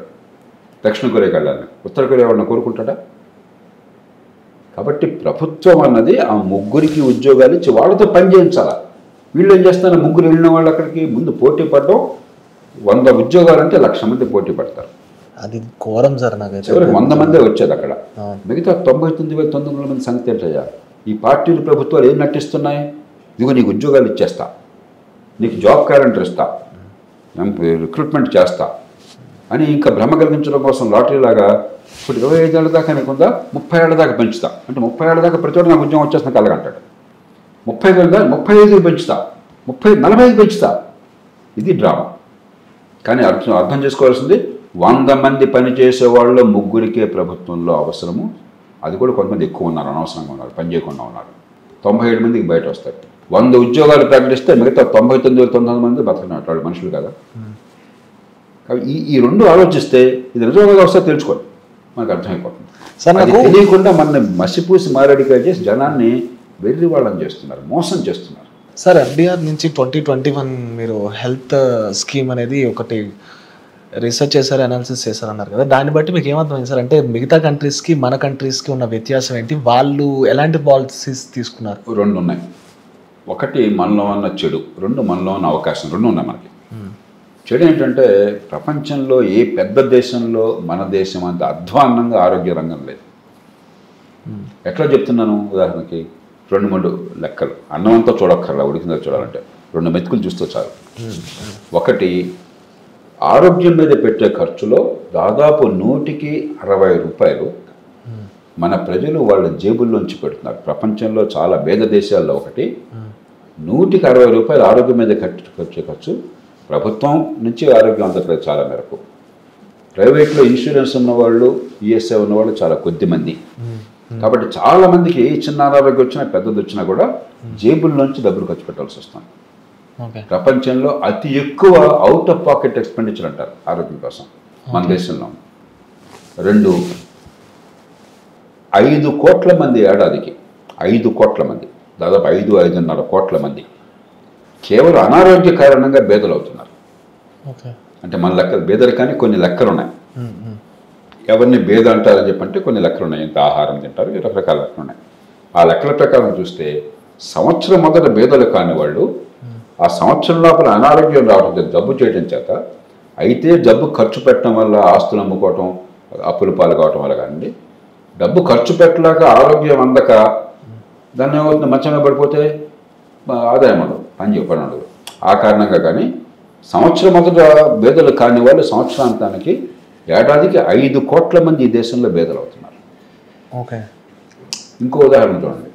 సరిగ్గా ఆరోగ్యం అందక చాలామంది జబ్బు చేసినా కూడా ప్రాణాల మీదకి వచ్చేదాకా భరిస్తున్నారు, కొంతమంది చచ్చిపోతున్నారు. లేకపోతే ఏ క్వాలిఫికేషన్ లేకుండా నాకు క్వాక్ దగ్గరికి పోతున్నారు. పాపం ఊళ్ళో ఎవరో ఉంటే ఆయన చేతనం చేస్తాడు, పోతే ప్రాణం అదృష్టం ఉంటే బతుకుతాడు, లేకపోతే పోతాడు అంతే. చాలామంది ఏ కారణం తెలియకుండా పోతున్నారు. బీపీ వస్తే బీపీ ఉందని తెలియదు, అలా నడుస్తుంటే ఎప్పుడు హార్ట్ అటాక్ వస్తే మరో వస్తుంది పోతారు. లేకపోతే డయాబెటీస్ అని తెలియదు, కిడ్నీ ఫెయిల్ అయిపోయేదాకా అప్పుడు అర్జెంటుగా హైదరాబాద్కో మరో చోట ఆసుపత్రికి వస్తారు, దాన్ని కూడా జరుగుతూ ఉంటుంది. ఇంకోటి ఏమవుతుంది, ఇప్పటికి ఆరోగ్యం అందట్లేదు. మీరు ఉస్మానియా ఆసుపత్రి చూడండి, గాంధీ చూడండి, కేజీహెచ్ చూడండి వైజాగ్లో, అయితే మరో government hospital, Guntur government hospital చూడండి, కర్నూలు చూడండి, మరో చోట చూడండి, ఆర్ఎండ్ ఇన్స్టిట్యూట్ మెడికల్ సైన్స్ చూడండి, వేల మంది అవుట్ పేషెంట్గా ప్రతిరోజు వస్తారు చిన్న జబ్బులకి. ఎందుకని? నిజంగా చిన్న జబ్బులకి వెంటనే ఆరోగ్యం ఏర్పాటు ఉంటే పెద్ద ఆసుపత్రికి చిన్న జబ్బులకి వెళ్ళక్కర్లా. పెద్ద ఆసుపత్రి ఉన్నది, టెరిషరీ కేర్ హాస్పిటల్ ఉంది కాంప్లికేటెడ్ ప్రాబ్లమ్స్కి, మలేరియాకి వెళ్ళక్కర్లా. ఎందుకు వెళ్ళాల్సి వస్తుంది? వేరే మార్గం లేకపోతే. కాబట్టి ఆరోగ్య రంగం పరమ అధ్వానంగా ఉంది. ఇది నెగిటివ్. పాజిటివ్ ఏంటంటే కొన్ని బాగా చేస్తున్నాం. వ్యాక్సిన్లు బ్రహ్మాండంగా ఉత్పత్తి చేస్తున్నాం. బాగా కంటే ముఖ్యంగా గత 7 ఏళ్లలో వ్యాక్సిన్లో విస్తృతం కూడా పెరిగింది. చాలా వ్యాక్సిన్ అదివరకు 5 ఇచ్చేవాళ్ళం, ఇప్పుడు 15-16 వ్యాక్సిన్ అందుతున్నాయి ప్రజలు చాలా విస్తృతంగా. ప్రపంచంలో నంబర్ 1 ప్రొడ్యూసరు మందులు కానీ వ్యాక్సిన్లు కానీ భారతదేశం. Lowest cost, best quality. ఉత్పత్తి డాక్టర్లు, నర్సులు అసంఖ్యాకంగా 1,00,000 మంది డాక్టర్లు ప్రతి ఏడాది ఉత్పత్తి అవుతున్నారు. అలాగే నర్సులు బోల్డంత మంది. వరల్డ్ క్లాస్ వైద్యం కొన్ని రంగాల్లో లోయెస్ట్ కాస్ట్ ఇండియాలో అవుతుంది. నీ రీప్లేస్మెంట్ ఉంది. కొంతమంది ఇక్కడికి వచ్చి చేయించుకున్నారు. వాజ్పేయి గారు మొట్టమొదట ప్రైమ్ మినిస్టర్గా నీ రీప్లేస్మెంట్ చేయించుకున్నాడు. మొట్టమొదటి పేషెంట్ ఆయన ఇండియాలో. ఊహ అనుకున్న పత్రికల్లో బడి కథలు వచ్చినాయి. హైదరాబాద్ రోజు 100 మంది నీ రీప్లేస్మెంట్ అవుతుంది. అక్కినే నాగేశ్వరరావు గారు అన్నారు, గొప్ప సినిమా స్టార్ అన్న సూపర్ స్టార్. ఆయన మొట్టమొదటి హార్ట్ సర్జరీ చేయించుకుంటే తెలుగునాట లేకపోతే దక్షిణాది నాకు కథలుగా చెప్పుకున్నారు. నాగేశ్వరరావు గారికి గుండె ఆపరేషన్ చేశారంట, గుండె ఆగిపోయిందంట, హార్ట్ లంగ్ మిషన్ పెడతారు, గుండె ఆగిపోయిందంట, ప్రాణం పోయినట్టేనంట, ఇదంట మళ్ళీ పునర్జన్మేనంట అని చెప్పని. ఇప్పుడు హైదరాబాద్లో రోజు 200 మంది జరుగుతుంది. లోయెస్ట్ కాస్ట్తో వరల్డ్ క్లాస్ స్టాండర్డ్స్తో. కాబట్టి మనకి స్కిల్స్ ఉన్నాయి, ఆపర్చునిటీస్ ఉన్నాయి.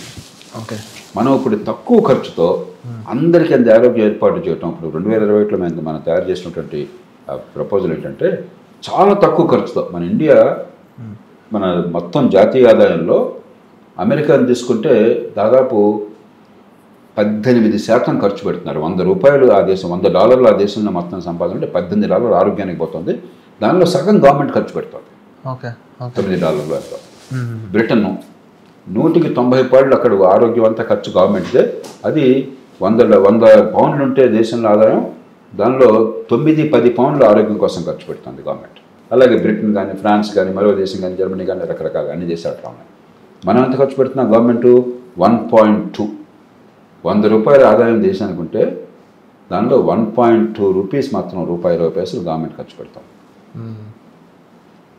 అతి తక్కువ. మనం 5, 6, 7 ఎందుకు ఖర్చు పెట్టలేం?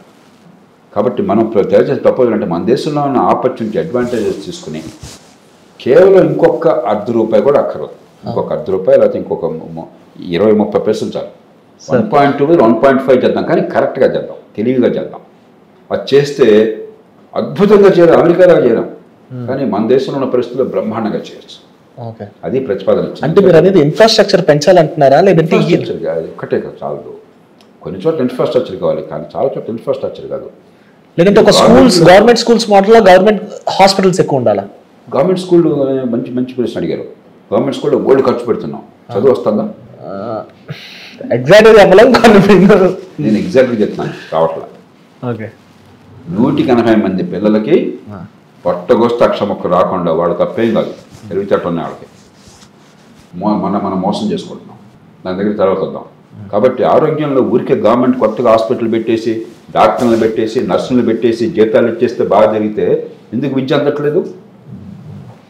ఎందుకు ఈ దేశంలో 100కి దాదాపుగా 40-50 మంది, 100కి 30-40 మంది 18 ఏళ్ల వయసులో, గ్రామ ప్రాంతాల్లో ఉన్నవాళ్ళు 18 ఏళ్ల వయసులో 2వ తరగతి చిన్న పేరా చదవే అంటే చదవలేకపోతున్నారు 18 ఏళ్ల వయసులో. ఏమైనా రాత్రి 9:30కి పడుకుని పొద్దున్న 5 గంటలకు వేస్తే ఎన్ని గంటలు పడుకున్నట్టు అన్న ప్రశ్నకి 100కి 80 మంది 18 ఏళ్ల వయసులో సమాధానం చెప్పలేకపోతున్నారు. ఏం చదువు ఉంది? డబ్బులు ఖర్చు పెడుతున్నాం. కాబట్టి ఖర్చు పెట్టే ఒకటే కాదు, పెట్టేది తెలివిగా పెట్టాలి, ఫలితాలు వచ్చేట్టుగా, ప్రజలకి న్యాయం జరిగేట్టుగా. ఆరోగ్యంలో కూడా మన నమూనా అట్లా రూపొందించాం. దానిలో ప్రైవేట్ రంగాన్ని కూడా ఇన్వాల్వ్ చేయాలి, ప్రజల మీద ఖర్చు లేకుండా. కాంపిటీషన్ ఉండాలి, పోటీ ఉండాలి. ఇప్పుడు నేను డాక్టర్ నచ్చిన డాక్టర్ దగ్గరికి వెళ్ళి ఏర్పాటు ఉండాలి. అప్పుడు ఏమవుతుంది? డాక్టర్లు జవాబుదారితనం వస్తుంది, డాక్టర్ల మధ్య పోటీ ఉండాలి. కాబట్టి చాలా జాగ్రత్తగా ఏర్పాటు చేయాలి. ఇవన్నీ చేస్తే, సరిగ్గా చేస్తే, ఉదాహరణకు మందులు ఉన్నాయనుకోండి, ఇష్టం వచ్చినట్టు కొనకుండా జెనరిక్ డ్రగ్స్ అంటాం. అవన్నీ కూడా ఇప్పుడు తమిళనాడులో, ఆంధ్రప్రదేశ్లో, తెలంగాణ, మరికొన్ని రాష్ట్రాల్లో ప్రభుత్వమే పెద్ద ఎత్తున కొంటుంది. అప్పుడు ఏమవుతుంది? నెగోషియేట్ చేసి తక్కువ ఖరీదు తీసుకోవచ్చు. జనరిక్ డ్రగ్స్ తీసుకున్నట్టయితే క్వాలిటీ మెయింటైన్ చేస్తూ, అసలు క్వాలిటీ కంట్రోల్ చేసినట్టయితే ₹100 కొన్న డ్రగ్ ₹5 కొనవచ్చు మీరు. ఇట్లాగా రకరకాల పద్ధతులు ఉన్నాయి. అవన్నీ చేస్తే ఇప్పుడు ₹1.20 పెడుతున్న ₹100లో ₹1.50 దాటకుండా ₹2 లోపలే మంచి ఆరోగ్యాన్ని అందించవచ్చు. మనకి పిండి కొద్ది రొట్టె. డబ్బులు లేనప్పుడు అబ్బాయి ఇంకో కొన్ని లక్షల కోట్లు పెట్టి ఆరోగ్యాన్ని కట్టి ఊరికి ఉపన్యాసాలు తప్ప డబ్బులు లేవు. ప్రధానమంత్రి మోదీ గారు కానీ, లేకపోతే ముఖ్యమంత్రి రేవంత్ రెడ్డి గారు కానీ డబ్బులు నోట్లు వేసేంతం కాదు. అది ఎవరికీ అధికారం లేదు, అవకాశం లేదు. ఉన్న డబ్బులు సద్వినియోగం చేయాలి. ఆ రకమైన ఏర్పాటు ఎలా చేయడం మనం చూపెట్టాము. మనం పార్టీలతో కుస్తీ పడుతున్న ప్రభుత్వాలతో చేయండి అయ్యా, తక్కువ ఖర్చుతో ప్రజలకు మంచి చేయొచ్చు, మీకు ఓట్లు వస్తాయి, మంచి కీర్తి వస్తుంది, ప్రజలు బాగుపడతారు, పేదరికం తగ్గుతుంది, ఆరోగ్యం పెరుగుతుందని చెప్పని క్రమక్రమంగా సాధించాలి. సార్ ఒకసారి జాతీయ స్థాయి కాకుండా ఒకసారి రాష్ట్ర స్థాయి కొంచెం మాట్లాడుకుంటే నాకు కొంచెం షాకింగ్ అనిపించింది ఏంటంటే, నేను మొన్నటి వరకు బీఆర్ఎస్ యొక్క పార్టీయే వస్తుందేమో అని అనుకున్నాను. 2 monthsలో ఎలా ఏం జరిగిందో తెలియదు, మొత్తం కాంగ్రెస్ వచ్చింది. మేబీ మీరు అనాలిసిస్ చేశారో లేదో నాకు తెలియదు. మీకేమనిపించింది? ఎందుకు అట్లా అంటే అంత షార్ట్ టర్మ్? దీనిలో 3 అంశాలు. ఒకటి, హైదరాబాద్ నగరాన్ని మీరు చూడండి. హైదరాబాద్ శివార్లు 24 సీట్లు ఉన్నాయి. 24 సీట్లలో కాంగ్రెస్ 1 సీటు కొట్టాలి, ఒక్కటి కొట్టాలి. రాష్ట్రంలో అధికారం పొందినటువంటి పార్టీ, దానిలో 3వ వంతు జనాభా సుమారుగా ఉంది. ఇక్కడ ఆర్థిక వ్యవస్థలో బహుశా 170 పాళ్ళు ఇక్కడ ఉందిగా ఉంది, 1 సీటు కొట్టాలి. 30 ఆర్థిక వ్యవస్థ ఉన్న గ్రామీణ ప్రాంతాల్లో వాళ్ళ సీట్లన్నీ వచ్చినాయి. అంటే ఏమైంది, అభివృద్ధి ఫలితాలు అందిన చోట అరే టీఆర్ఎస్లో తప్పులు ఉన్నాయి, బీఆర్ఎస్లో తప్పులు ఉన్నాయి, పొరపాట్లు ఉన్నాయి, కానీ డెవలప్మెంట్ ఉందిగా, ఇది బాగుందని కొన్ని సందర్భాలు ఇష్టం లేకపోయినా ముక్కు మూసుకొట్టేశారు. ఎందుకంటే అభివృద్ధి ఫలాలు తెలుస్తున్నాయి కాబట్టి. గ్రామీణ ప్రాంతాల్లో అభివృద్ధి కొంత జరిగినా కూడా దాని ఫలితం ఇంకా సరిగ్గా అందరా. అంచేత మన దేశంలో ఆర్థికాభివృద్ధి జరుగుతున్నా కూడా వికేంద్రీకరించి అభివృద్ధి చేయకపోతే రాజకీయంగా మూల్యం చెల్లించాలి మొట్టమొదటి. రెండోది, మన దేశంలో ప్రధానమైన పోరాటం రాజకీయ పోరాటం మనదేమిటి, ఒక పక్కన ప్రజాస్వామ్యం, స్వేచ్ఛగా ఓటేసే హక్కు, అరిచే హక్కు, నిరసన హక్కు ఉంది. రెండో పక్కన అవిద్య. అవిద్య అంటే ఏంటి, బేసిక్గా పైపోయినా తప్ప అసలు ఏం జరుగుతుందో ఏమీ తెలియదు, అంకెలు తెలియదు, మన బతికేమవుతుందో తెలియదు, పరిపాలన ఏం జరుగుతుందో తెలియదు. ఇప్పుడు ఇందాక మనం మాట్లాడుకున్న విషయాలు చాలా తెలియదు, ఈ గొప్ప విషయాలు ఏం కాదు, ఇవేం తెలియదు. దేవుడి మీద భారం వస్తే వాళ్ళ మీద కోపం తెచ్చుకుంటాం అంతే. అవిద్య, పేదరికం. ప్రజాస్వామ్యము, పేదరికం, అవిద్య చాలా ఎక్స్ప్లోజివ్ కాంబినేషన్. అలాంటి దేశాల్లో ఓ పక్కన అభివృద్ధి, దీర్ఘకాలంలో నా పిల్లలు నేను బాగుపడతాము, నా ఆదాయాలు పెరుగుతాయి, గౌరవంగా బతుకుతాను, ఇది ఒక పక్కన.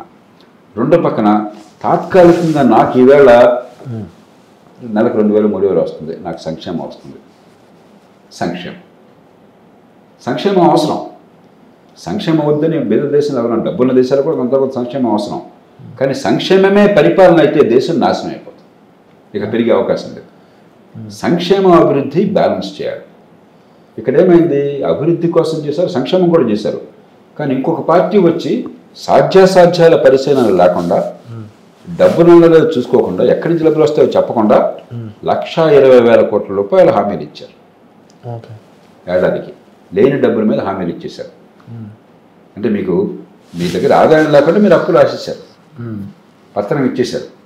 మరి అభివృద్ధి సంక్షేమం మధ్య ఎప్పుడైతే అధికారం కేంద్రీకృతమైందో, ఎప్పుడైతే పేదరికం ఉన్నదో, ఎప్పుడైతే అవిద్య ఉన్నదో, ఇది సాధ్యమా అసాధ్యమా, రేపొద్దున నా పిల్లల బతుకేమవుతుంది, 20-30 వేల రూపాయలు ఇట్టా నాకు అన్నీ ఫ్రీగా వచ్చినా కూడా నా పిల్లల బతుకులు బాగుపడ్డట్టేనా, ఎల్లకాలం పుచ్చుకునే చేయే కదా, వాడిది ఇచ్చే చేయే కదా, మరి నా పిల్లలు ఎలానే ఉండాలా, కూలీల పిల్లలు కూలీగా ఉండాలా, బేదల పిల్లలు ఇంత ఆలోచించే శక్తి అందరికీ లేదు. కాబట్టి ఇక్కడే కాదు, దేశంలో ఎక్కడైనా సరే ఇది సెంట్రల్ ఛాలెంజ్ మన పాలిటిక్స్లో, అభివృద్ధి సంక్షేమానికి సమన్వయం చేయటం ఎట్లా.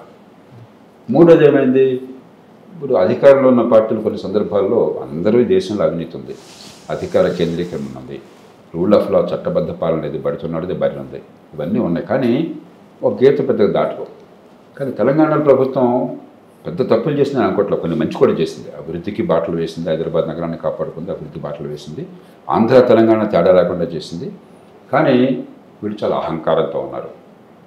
ముఖ్యమంత్రి కనీసం మమ్మల్ని కలవడు, ఆయన ఎక్కడో రాజుగారి లాగా నిజాంలాగా ప్రవర్తిస్తున్నాడు. అభావం ఉంది కదా, కుటుంబ పాలన ఉంది, అధికార కేంద్రీకరణ ఉంది.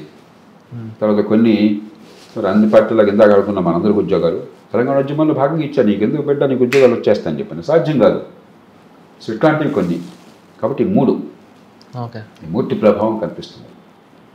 కాబట్టి ఎక్కడ ఎన్నికలు జరిగినా కూడా వ్యక్తులు తీసేది, ఒక్కొక్క పార్టీ ఒక్కో రీతిని ఉంటుంది, కానీ మౌలికంగా అభివృద్ధిని సంక్షేమాన్ని సమన్వయం చేయటం ఎట్లాగా.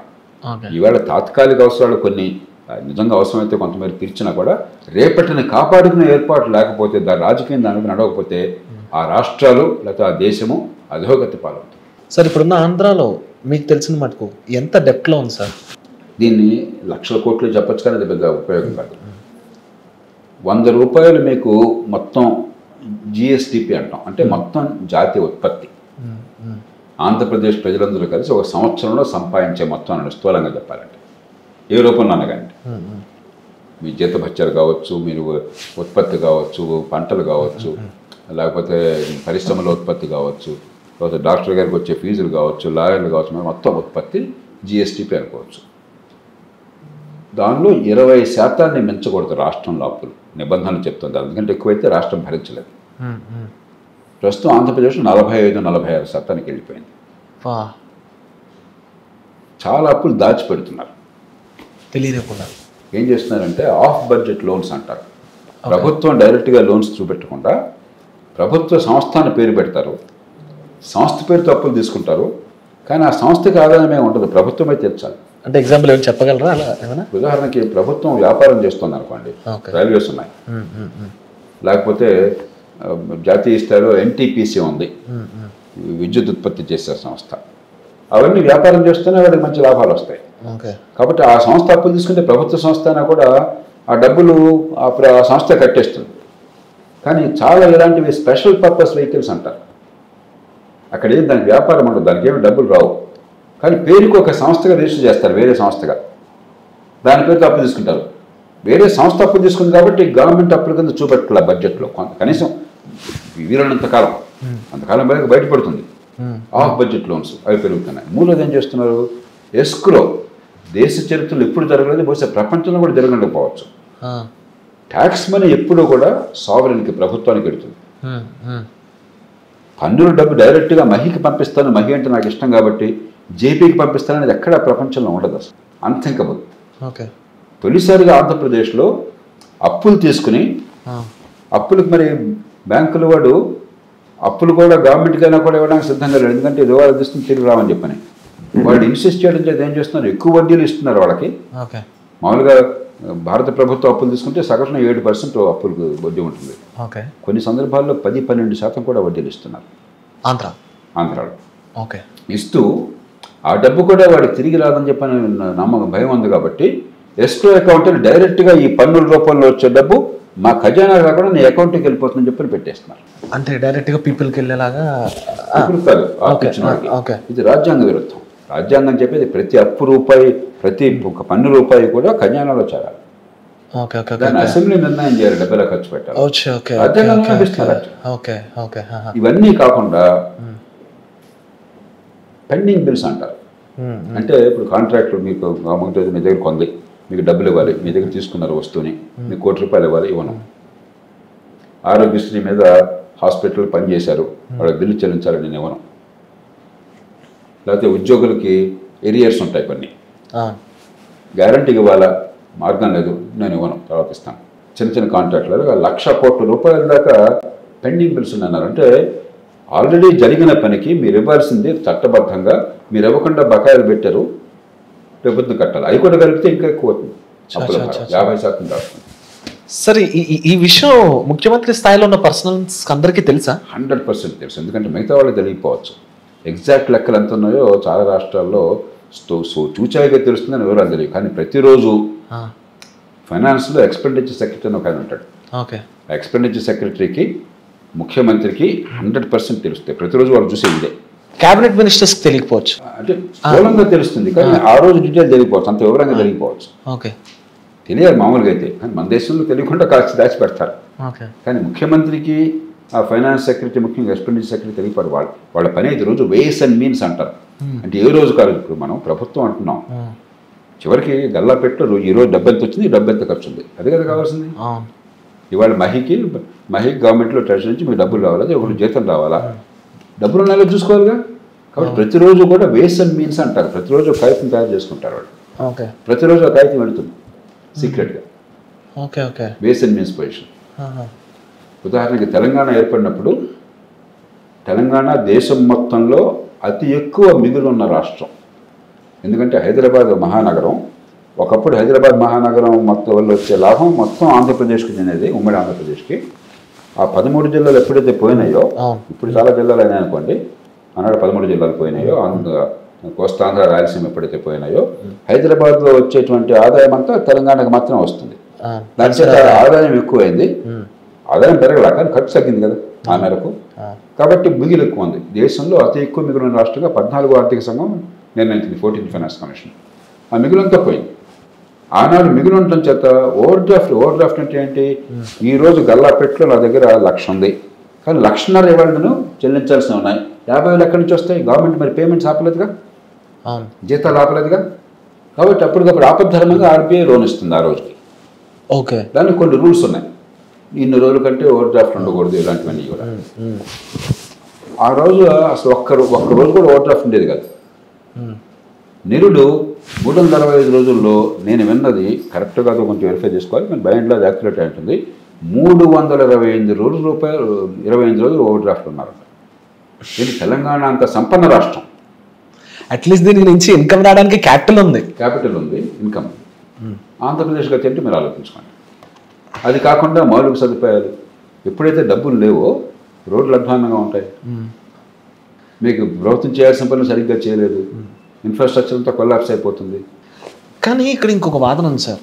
ఇప్పుడు ఫర్ ఎగ్జాంపుల్ నేను ఊర్లోకి వెళ్ళాను అనుకోండి సార్, ఎవరినైనా అడిగాను అనుకోండి, నాకు ఒక ఎంఆర్ఓ ఆఫీస్కి వెళ్ళి సర్టిఫికెట్ తెచ్చుకోవడానికి 2-3 డేస్ పట్టేది, నాకు ఈజీగా విలేజ్ సచివాలయం అనే కాన్సెప్ట్ వల్ల అయిపోతుంది అంటారు. నాకు ఏదో బర్త్ సర్టిఫికెటో లేదా డెత్ సర్టిఫికెటో లేదా మ్యారేజ్ సర్టిఫికెటో ఒక కరెంట్ బిల్ ఇది సంథింగ్ ఏదో ఒకటి, అది పీపుల్ నమ్మి అదే గవర్నమెంట్ అనుకుంటే కరెక్టా తప్ప? ఖచ్చితంగా ప్రతి ప్రభుత్వంలో కూడా కొన్ని మంచి పనులు జరుగుతాయి, కొన్ని చాలా చెడు ఉంటాయి. మనం రెండు విశ్లేషించాలి. ఉదాహరణకు విలేజ్ సెక్రటేరియట్ బాగా నడుస్తుంది. ఏమైనది కూడా ఉన్నవాళ్ళు సమర్థన ఎంపిక చేశారని పోటీ ఉంది కదా గవర్నమెంట్ ఉద్యోగాలు అంటే. కాబట్టి ఉన్నవాళ్ళు బాగా క్వాలిఫైడ్ పీపుల్, బ్రైట్ పీపుల్ వచ్చారు, వాళ్ళు ట్రైనింగ్ ఇచ్చారు. మరి ఇన్ఫ్రాస్ట్రక్చర్ కంప్యూటర్ల మీద ఏర్పాటు చేశారు, టెక్నాలజీ అందుబాటు వచ్చింది. కాబట్టి పూర్వం మండల ఆఫీస్కి అక్కడికి పోయి పడిగాపులు కలిసి ఇక్కడ టక్కటక్క పని అందరూ ఊళ్ళో ఉన్న మనిషి కదా, మా ఊళ్ళో వాడిని పెట్టారు నాకు తెలిసినంత వరకు చాలా వరకు. కానీ మన ఊళ్ళో ఉన్నాడు, ఆ ఊళ్ళో అతనికేమో ప్రెస్టీజ్, మంచి ఉద్యోగం, గౌరవప్రదం గవర్నమెంట్ ఉద్యోగం, అందరికీ చేసే అవకాశము. మరి ఊళ్ళో తప్పు జరిగితే నామోషం ఉంటుంది. జనానికి కూడా ఫలానాడు అబ్బాయి నువ్వు మా అనులోడు ఏంటి తమాషా ఉంది, అకౌంటబిలిటీ ఉంటుంది. కాబట్టి బాగా జరుగుతుంది. దాన్ని మనం ఇక్కడ సర్పంచ్ ఎమ్మెల్యే లాంటి పవర్స్ పోతున్నాయి కదా సార్ డైరెక్ట్గా. అంటే ఆ పని మీరు ఈ పని, ఆ పని దీనిలో చేయడం తప్పు. నేను చెప్పేది ప్రభుత్వం, స్థానిక ప్రభుత్వం కాకుండా ప్రభుత్వం చేసే పనులు అంటే పూర్వం తాలూకా ఆఫీసు, మండల ఆఫీస్ చేసే పనులు ఉన్నాయి. ఆ పనులు ఇక్కడ జరిగితే మంచిదే, అది అవసరం. ల్యాండ్ రికార్డులు, లేకపోతే సక్సెషన్ సర్టిఫికేట్లు, ఫ్యామిలీ మెంబర్ సర్టిఫికేట్ అంటారు, లేకపోతే బర్త్ సర్టిఫికేట్లు, డెత్ సర్టిఫికేట్, ఇలాంటివన్నీ అక్కడ ఇచ్చారనుకోండి మంచిదే. ఎవరో చేయాలి చేస్తున్నారు. స్థానిక ప్రభుత్వాలు, లోకల్ గవర్నమెంట్స్ని, పంచాయతీలను మొత్తం నిర్వీర్యం చేసాం, అది వేరు. మూడో అంచె ప్రభుత్వం, దీన్ని కలపాల్సిన అవసరం లేదు. కానీ అదే సమయంలో వాలంటీర్లను పెట్టారు. వాలంటీర్లు ఎందుకు పెట్టారు? ప్రతి 50 కుటుంబాలకి రేషన్లు ఇవ్వడానికి వాలంటీర్ కావాలన్నా, ఇంకొచ్చి నీకు భోజనం తీసుకోవడానికి వాలంటీర్ కావాలన్నా? ఇది పరిపాలన? ఇది పరిపాలన కాదు, ఇది హాస్యాస్పదం. పార్టీ కార్యకర్తల్ని వాలంటీర్ల పేరుతో పెట్టి ప్రజల డబ్బుల్ని, ప్రజలకు కావాల్సిన ఉమ్మడి సౌకర్యాలు అందించకుండా కొంత డబ్బు తినేసి, కొంత డబ్బు తగలేసి, కొంత డబ్బు పంపిణీ చేసి, పంపిణీ కోసం వాలంటీర్లు పెట్టి నేనేదో దానం వచ్చినట్టుగా చేస్తూ నటిస్తారా మీరు? ఇది పరిపాలన అవుతుందా? ప్రజల్ని భ్రమలో నడుతుంది తప్పితే. మీకు జరగాల్సిన పనులు చాలా ఉన్నాయి. ఆరోగ్యం బాగుపడడం లేదు, విద్య చండాలంగా ఉంది, టీచర్లు పెట్టినా డబ్బులు ఖర్చు అయినా కూడా, రోడ్లు అధ్వాన్నంగా ఉన్నాయి, చట్టబద్ధ పాలన లేదు, నేర పరిశోధన జరగదు, బడితున్నవాడితే బర్రె అయిపోయింది, గోండాగిరి రాజ్యం వెళ్తుంది. వీటన్నిటికీ సిబ్బంది కావాలి, టెక్నాలజీ కావాలి, పద్ధతులు మార్చాలి. కానీ మీ ఇంటికి వచ్చి భోజనం పెడతా బిడ్డ, అందుకోసం ప్రభుత్వం అన్నది, మీ ఇంటికి నూనె తీసుకొస్తా అందుకోసం ప్రభుత్వం, ఇది ప్రభుత్వం చేయాల్సిన పని. అంచేత కొన్ని మంచివి ఉన్నాయి, ఏ ప్రభుత్వం చేసినా మంచిని కొనసాగించాలి. గతంలో ఈ సేవ మీ సేవ కేంద్రాలు పెట్టి చంద్రబాబు నాయుడు గారు, మంచిది అది. దాన్ని వేరే రూపాల్లో ప్రభుత్వాలు కొనసాగించినాయి. అలా ఇంకో ప్రభుత్వం ఇంకోటి పెట్టింది, మంచిది, దాన్ని కొనసాగించాలి. చంద్రబాబు నాయుడు ప్రభుత్వమే అన్బండ్లింగ్ ఆఫ్ ఎలక్ట్రిసిటీ అంటారు, అంటే జనరేషన్, ట్రాన్స్మిషన్, డిస్ట్రిబ్యూషన్ దేశంలో చాలా రాష్ట్రాలు జరిగింది, దాన్ని కొనసాగించాం. కాబట్టి ప్రతి ప్రభుత్వం కొన్ని మంచి పనులు చేసిన వాడిని కొనసాగించాలి. తొక్కులక్కలుగా పాత చేసినంత ఆపటం కాదు. కాబట్టి అది వేరు, ఇది వేరు. కొన్ని మంచిని మంచిగా గుర్తించాలి, దాన్ని కొనసాగించాలి, చెడుని ఆపాలి, ఒక సమతూకం పాటించాలి. అంతా సంక్షేమం గట్టిగా ఏర్పాటు చేస్తున్నారు. కానీ సంక్షేమమే పరిపాలన అయితే ఎట్లాగా? మీరు ప్రజల పన్నుల డబ్బుల్లో కొంత తినేసి, కొంత దుబారా చేసి, మిగతాది బాగా అందరికీ పంపిణీ చేసి పరిపాలన చెప్పంటే అట్లా నువ్వెందుకు అది? బట్వాడ చేయడం కోసం నువ్వెందుకు? గుమస్తగా చేసుకుంటాడు పని. ప్రభుత్వం మనకు ఉమ్మడి సేవలు అందించడం కోసం, మనం అందరం సొంతంగా చేసుకోలేనివి ఉమ్మడిగా చేయడం కోసం, ఆర్థికాభివృద్ధిని పెంచడం కోసం, ఉపాధి కల్పన జరగడం కోసం, నైపుణ్యాన్ని పెంచడం కోసం, సంపాదించే శక్తిని పెంచడం కోసం, ఆదాయాలు పెంచడం కోసం, డబ్బులు పంచడం కోసం కాదు. ఆదాయాలు పెంచడం వేరు, డబ్బులు పంచడం వేరు. ఇప్పుడు ఆంధ్రాలో చూస్తే ఎవరు కోటేయాలి సార్? చెప్పండి, ఎవరు కోటేయాలంటారు సార్? ఎవరు ప్రజలు నిర్ణయించుకోవాలి. నేను అన్ని పార్టీలు, కానీ నేను చెప్పేది చాలా స్పష్టంగా, దీనిలో మొహమాట లేకుండా చెప్తున్నాను. ఇవాళ కొన్ని విషయాల్లో పార్టీలు మంచి తేడాలు లేవు. అవినీతి దానిలో కూరుకుపోయింది. ఎలక్షన్లో డబ్బులు, ఆంధ్రప్రదేశ్లో 2 ప్రధాన పార్టీలు లేకపోతే 2 కూటములు లేకపోతే డబ్బులు ఇవ్వకుండా ఓట్లు తీసుకున్న పరిస్థితుందా? ఒక్కో అసెంబ్లీ కాన్స్టిట్యున్సీకి ఎంత ఖర్చు అవుతుంది అనుకుంటున్నారు ఈ రెండు మేజర్ పార్టీలకి? మీరు చెప్పండి, నేను కాదు. చాలా కోట్ల. 25-30 కోట్లు ఖర్చు పెడతారు కదా వీళ్ళు. ఈజీగా ఎవరైనా అంతా పెడుతున్నారు. దాని కారణంగా అవినీతి ఉంటుంది. అధికారం అంతా కేంద్రీకరం. మీరు చెప్పినట్టుగా పంచాయతీలు లేదు, మున్సిపాలిటీ లేదు, అన్ని ఉత్సవగృహాలుగా మార్చేశారు. అంతా ముఖ్యమంత్రే, అధికారం అంతా అక్కడే. చట్టబద్ధ పాలన లేదు. ఇప్పుడు మరీ అధ్వానమైంది, కానీ మొత్తం మీద మామూలు కూడా చట్టబద్ధ పాలన లేదు. ఇక్కడ అందరూ సమానమే, కానీ ఒక్కటి మౌలికమైన తేడా. ఇవన్నీ సమానమైనప్పుడు ఏ పార్టీ అభివృద్ధికి బాటలు వేస్తుందో, సంక్షేమము అభివృద్ధి రెంటినీ సమన్వయం చేస్తుందో, సంక్షేమంతో పాటు పెట్టుబడులు పెట్టడం, మౌలిక సదుపాయాలు బాగు చేయడం, పెట్టుబడులను ప్రోత్సహించడం, వ్యాపారాలను ప్రోత్సహించడం. కాబట్టి ఈ దేశంలో మౌలికమైన మార్పులు తేవడానికి ఏ పార్టీ సిద్ధంగా లేదు. ఎన్నికల వ్యవస్థను మార్చడము, చట్టం అందరినీ సమానంగా చూసేట్టుగా వ్యవస్థలో మార్పులు తేవడము, అధికారాన్ని వికేంద్రీకరించడము, ఇవన్నిటికీ ఎవరు తయారుగా లేరు. కానీ ఒక్కటే మౌలికమైన తేడా ఉంది. ఇవన్నీ సరిగ్గా జరగనప్పుడు దేశ ప్రజలకు ఒక్కటే ఒక్క ఆశాకరణం ఏంటది? ఆర్థికంగా దేశం పెరిగితే, పెట్టుబడులు పెరిగితే, మౌలిక సదుపాయాలు బాగుపడితే, ఆర్థికాభివృద్ధి జరిగితే, ఉపాధి కల్పన జరిగితే, అందరికీ వస్తువులు సేవలు అందుతాయి, సంపద పెరుగుతుంది, ఆదాయాలు పెరుగుతాయి. అది కూడా జరగకపోతే అడుక్కు తింటాం మనం. కాబట్టి ఏ పార్టీ సంక్షేమంతో పాటు అభివృద్ధికి పెద్దపీట వేస్తుందో, మౌలిక సదుపాయాలు, పెట్టుబడుల ప్రోత్సాహము, ఉన్నంతలో వ్యాపారాలు పెరగడానికి ప్రోత్సాహము, ఉపాధి కల్పన, ఆ ఉపాధి నుంచి ఆదాయాలు పెరిగే ఏర్పాటు ఏ పార్టీ చేస్తుందో ఆ పార్టీల హామీలు చూడండి, ఆ పార్టీల చరిత్ర చూడండి, ఆ పార్టీల నాయకులు వాళ్ళ భావజాలం చూడండి, అంత విశ్వసనీయత ఆ విషయంలో చూడండి, దాన్ని బట్టి ఓటేయండి. కనీసం ఆర్థిక భవిష్యత్తును కాపాడుకుంటే. ఇప్పుడు 30 ఏళ్ల క్రితం ఇవాళ 2 సార్లు కరెంటు పోయింది, కానీ మామూలుగా కరెంటు ఇప్పుడు పోటల్లా. 30 ఏళ్ల క్రితం అసలు ఇలాంటివి జరిగితే 10 సార్లు కరెంట్ పోయేది. సినిమాకి వెళ్తే సినిమా హాల్లో 10 సార్లు కరెంట్ పోయేది. ఫోన్ల సంగతి చెప్పాను. ఫోన్లు ఎంత కష్టంలో ఉండేవాళ్ళం. ఫోన్ ఉండే కదా. కారు కొనుక్కోవాలంటే డబ్బులు ఒకవేళ పెట్టినా కూడా ఒకటే ఒక కారు లింగ్ మట్టు అంబాసిడర్ కొంచెం ఫీట్ ఉండేది కొంతకాలం. అది ఎంత చెత్త కారణం, అది కొనుక్కోవాల్సిన వేరే మార్గం లేదు మనకి. స్కూటర్లు కావాలంటే కూడా చాలా కష్టంగా ఉండేది. కానీ ఈవేళ నేషనల్ హైవేలు కూడా గతుకులుగా ఉండేది. నేషనల్ హైవేలు బాగుపడి వాజ్పేయి ప్రభుత్వం పుణ్యం అని చెప్పని, అలాగే నరేంద్ర మోదీ ప్రభుత్వం పుణ్యం అని చెప్పని, టెలిఫోన్లన్నీ బాగుపడి బ్రహ్మాండంగా మనకి మొబైల్ సిస్టమ్ వచ్చింది కదా, డిజిటల్ టెక్నాలజీ వచ్చేసి వైఫై అన్ని చోట్లకి వచ్చింది కదా. ఇప్పుడు సార్ ఈ యూపీఏ రెవల్యూషన్ మీకు ఎలా అనిపించింది సార్? నేను చెప్పేది ఇప్పుడు అది కూడా జరగలేదు అనుకోండి, ఆ మార్పులు కూడా రాలేదనుకోండి, మన బ్రతుకులు ఏమవుతాయి? కాబట్టి రాజకీయ పార్టీలకు ఓటేస్తున్నప్పుడు సంక్షేమం ఒక్కటే కాకుండా, సంక్షేమం కావాలి వద్దని అట్లా ఎవరు, దాంతోపాటు అభివృద్ధికి ఎవరు బాట వేస్తారు, ఎవరి వల్ల, ఎవరి గత చరిత్ర ఉన్నది, ఎవరి మీద నమ్మకం ఉండొచ్చు, ఎవరి ఎజెండా ఉన్నది అభివృద్ధి కోసం, దాని గురించి ఆలోచించేవాళ్ళు, ప్రయత్నం చేసేవాళ్ళు ఎవరు ఉన్నారు, దానికి ఓటేస్తే కనీసం 10-15 ఏళ్లలో పేదరికం పోతుంది, పిల్లలు బాగుపడతారు. దానికి యూపీఐ ఒక ఉదాహరణ.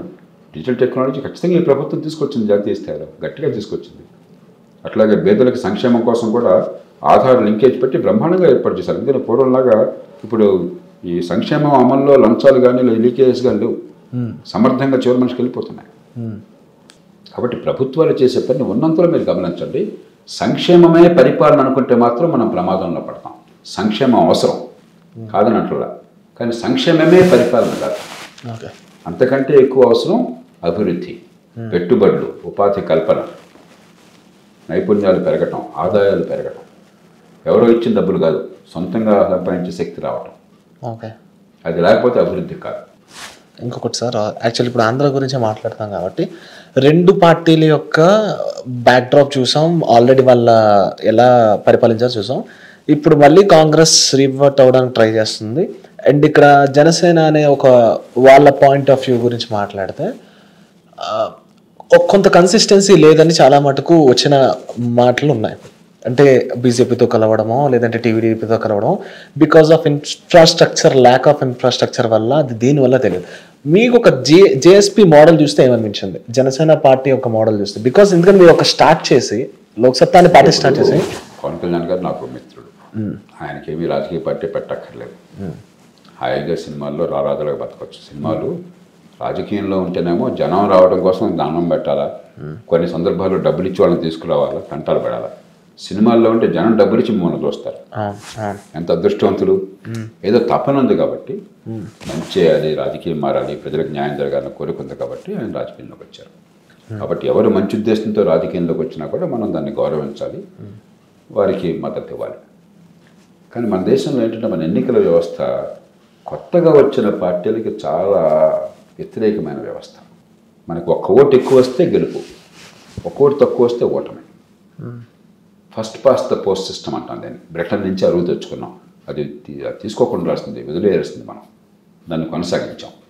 దాంతో ఏమవుతుంది, మూడో పార్టీకి స్థానం చాలా కష్టం. ఓకే, అందులో 2 పార్టీలు బాగా బలంగా వేళ్ళు అనుకున్నప్పుడు మూడో పార్టీ వచ్చి, మూడో పార్టీలో 5-10% ఓట్లు వస్తే వాళ్ళకి సీట్లు వస్తాయి అనుకుంటే వేరేది. అలా కాదుగా, మీకు ఎన్ని ఓట్లు వచ్చినా కూడా 30-40% ఓట్లు వచ్చి మీరు మొదటి 1-2 పార్టీలోకి లేకపోతే మీరు నథింగ్. కాంగ్రెస్ పార్టీ ఒకప్పుడు ఆంధ్రప్రదేశ్లో చాలా బలమైన పార్టీ కదా, ఇప్పుడు ఏ స్థానంలో ఉంది? బీజేపీ జాతీయ స్థాయిలో చాలా బలమైన పార్టీ కదా, ఆంధ్రప్రదేశ్లో ఏ స్థానంలో ఉంది?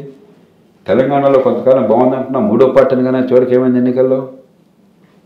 అలాంటి పార్టీలకి ఎంత చరిత్ర, ఎంత డబ్బులు, ఎంత బ్రాండ్ ఇమేజ్, ఎంత నాయకత్వం ఉన్న పార్టీలకే మూడో పార్టీగా ఉంటే పూర్తిగా పతనం అయిపోతుంటే, కొత్తగా వచ్చిన పార్టీ మూడో పార్టీగా ఉంటే చాలా కష్టం. కాబట్టే ఏదో రకంగా పొత్తులు అనివార్యం. ఓకే, అది లేదనుకుంటే మీకు రాజకీయంగా కొన్ని ఓట్లు వస్తాయి కానీ ప్రభావం ఉండదు. ఆ నేపథ్యంలో మరి పొత్తులు ఎవరితో పెట్టుకోవాలంటే కొంత సందిగ్ధత ఉంటుంది. అది అది బయటకు వచ్చి మనకు గడ్డలు వేయడం చాలా తిట్టడం చాలా తేలిక. అంచేత దాని గురించి మనం పట్టించుకో. మనం చూడాల్సింది ఏంటంటే ఒక ఎజెండా ఏది ప్రతిపాదిస్తున్నారు, ఒంటరిగా కానీ లేకపోతే కలిసి కానీ, అది నిజంగా మన రాష్ట్ర ప్రజలకి, దేశ ప్రజలకి పనికొచ్చేదా కాదా, ఆచరణ సాధ్యమైందా కాదా, చిత్తశుద్ధి చేస్తున్నారు లేదా, దాన్ని బట్టి చూడగానే రాజకీయంగా ఎవరితో కలుస్తున్నారు లేదని చెప్పి సందర్భాన్ని బట్టి ఉంటుంది, అవకాశాన్ని బట్టి, అవసరాన్ని బట్టి ఉంటుంది. మీరు చూస్తారా సార్ ఎలక్షన్స్ ముందు వీళ్ళు ఏమేమి హామీలు ఇస్తారనేది అబ్జర్వ్ చేస్తుంటారా? నేను అంటే నిర్దిష్టమైన హామీల కంటే ముందు అసలు ఒట్టి మాటలు నమ్మితే అన్నది కదా, వాళ్ళ చరిత్ర చూడాలి, వాళ్ళ మనసు అర్థం చేసుకోవాలా. పైకనే మాటలు వేరు, వాళ్ళు మొత్తం మీద వాళ్ళు మాట్లాడిన మాటలు కానీ, వాళ్ళ భావజాలం కానీ, వాళ్ళ చర్యలు కానీ చూసి అంచనా వేయాలి. చివరికి చూడాల్సింది ఒకటి, నేను రెండు కోణాలు చూస్తాను. ఒకటి, అభివృద్ధికి పెద్దపీట వేసి దేశంలో సామాన్యుల బతుకు బాగుపడడం కోసం దీర్ఘకాలంగా ఏర్పాట్లు చేస్తారా? మౌలిక సదుపాయాలు, పెట్టుబడులు, మంచి ప్రమాణాల విద్య ప్రతి బిడ్డకి అందటము, మంచి ఆరోగ్యం అందటము. 2, రాజకీయాన్ని, పాలనని బాగు చేసి ఏర్పాటు చేసి, అంటే అధికార వికేంద్రీకరణ, చట్టబద్ధ పాలన, చట్టందరినీ సమర్థంగా న్యాయాన్ని ఇవ్వడము, మరి ఎన్నికల వ్యవస్థను మార్చి ఎన్నికల డబ్బు ప్రభావం తగ్గించడము. ఈ 2 చూస్తాను నేను. ఈ 2లో ఒకటి అన్ని పార్టీలు వదిలేసినాయి కాబట్టి ఇప్పుడు ఇది చూస్తాను ప్రధానంగా. ఇది సమానం అయితే ఇది ఏది బాగుంటే అది బాగుంది అనుకుంటాను. నేను నిర్మోహటంగా చెప్తాను, కారణం చెప్తున్నాను. నేను కులం ఏంటో చూడను, మతం చూడను, ప్రాంతం చూడను, మరొకటి చూడను. భవిష్యత్తు వీళ్ళ చేతుల్లో ఉంటే సురక్షితంగా ఉంటుందా లేదా, అది ఖచ్చితంగా పట్టించుకోకపోతే ఆ ప్రజలు నష్టపోతారు. రీసెంట్గా 404 కోట్లు పెట్టి అంబేద్కర్ గారి స్టాచ్యూ పెట్టారు. ఓకే, గుర్తు తెచ్చుకోవడం కరెక్టే. ఇలా హయ్యర్ అమౌంట్స్ అనేవి ఒక ఏమంటారు ప్రెస్టీజియస్ దాని మీద పెట్టడం ఎంతవరకు కరెక్ట్ అంటే? ఇప్పుడు ఏమవుతుందంటే కొంతేమో కల్చరల్ ఐకాన్స్ అవసరం, ప్రతి సమాజానికి కూడా హీరోలు అవసరం. ఉదాహరణకు అంబేద్కర్ ఉన్నారు, మరి అణగారిన వర్గాలు కొన్ని వేల సంవత్సరాలుగా కులం కారణంగా చదువు లేదు, మరి నీచ వృత్తులను పడి విధానం ఉండాలి, తక్కువగా చూశారు, అవకాశాలు లేకుండా పుట్టుకతోనే వివక్షకు గురైనారు. కాబట్టి ఒక పక్కన ఆర్థికంగా పెరగడం కోసం ఏర్పాట్లు చేయాలి. విద్యను మించి వేరే వస్తువు లేదు. మంచి విద్య అందటం, అది అందించట్ల, మంచి ఆరోగ్యం అందటం, ఆర్థిక వ్యవస్థను పెంచి ఉపాధికి అవసరాలు పెరగటం. రెండో పక్కన ఆత్మగౌరవం కోసం కూడా ఏర్పాట్లు కావాలి. కాబట్టి ఆ మేరకు కొన్ని గతంలో ఉన్నటువంటి దాని నుంచి స్ఫూర్తి పొందడం కోసం చేయడం తప్పలేదు. కానీ మళ్ళీ అదే సమస్య, అదే పరిపాలనలాగా ఆ సింబాలిజం చూపెట్టి దానివల్ల బతుకులు బాగు చేసినట్టుగా, దానివల్ల బతుకులు బాగుపడవు. కొంత ఆత్మస్థైర్యం వస్తే మంచిదే, కానీ నిజంగా బతుకులు బాగుపడేది ఏ ప్రమాణాల విద్య వచ్చిందని చెప్పన్నది. నేను నిర్మోహటంగా చెప్తున్నాను, తల్లిదండ్రులు దళితులు బాగా చదువుకున్న వాళ్ళు, ఉద్యోగాల్లో ఉన్నవాళ్ళు అయితే తప్ప, ఐఏఎస్ ఆఫీసర్లో మరో డాక్టర్లు ఇంకోటి అయితే తప్ప, మిగతా దళితులు బలహీన వర్గాల పిల్లలకి ఈవేళ తెలివితేటలు పుష్కలంగా ఉన్నా కూడా కనీస ప్రమాణాల విద్య అందటం లేదు. ఈవేళ జీవనంలో కావాల్సిన విద్యా నైపుణ్యం అందటం లేదు. అది నిజంగా ఈ దళిత జనార్దన ఆ విద్యను ఏర్పాటు చేయడం, దాని మీద మనకి శ్రద్ధ లేదు, ఆసక్తి లేదు, డ్రామాలు ఆడుతున్నాం. ఉచిత విద్య ఉన్నది, అసలు విద్య లేకపోతే ఉచిత ఉపయోగం ఉంది. అందుకే నిరుపేద కుటుంబాలు సైతం 10-15 కిలోమీటర్ల దూరం బస్సుల్లో పంపించి నెలకు 10,000 ఏడాదికి 15,000 రూపాయలు 30,000 రూపాయలు డబ్బులు కట్టి ప్రైవేట్ స్కూల్లో చేస్తున్నారు. కాదు అవసరం చూడండి ఒకసారి మీరు. అక్కడ చదవండి అట్లా, ఎందుకంటే ప్రభుత్వం చాలా వేరైపోతుంది.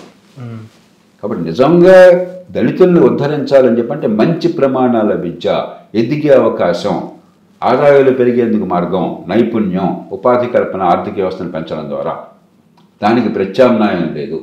ఈ లోపల ఆత్మగౌరవం కోసం, కొంత నమ్మకం కోసం కొన్ని పనులు చేద్దాం. కానీ సింబల్స్నే సబ్స్టెన్స్ అని, సింబల్స్ ఇవి.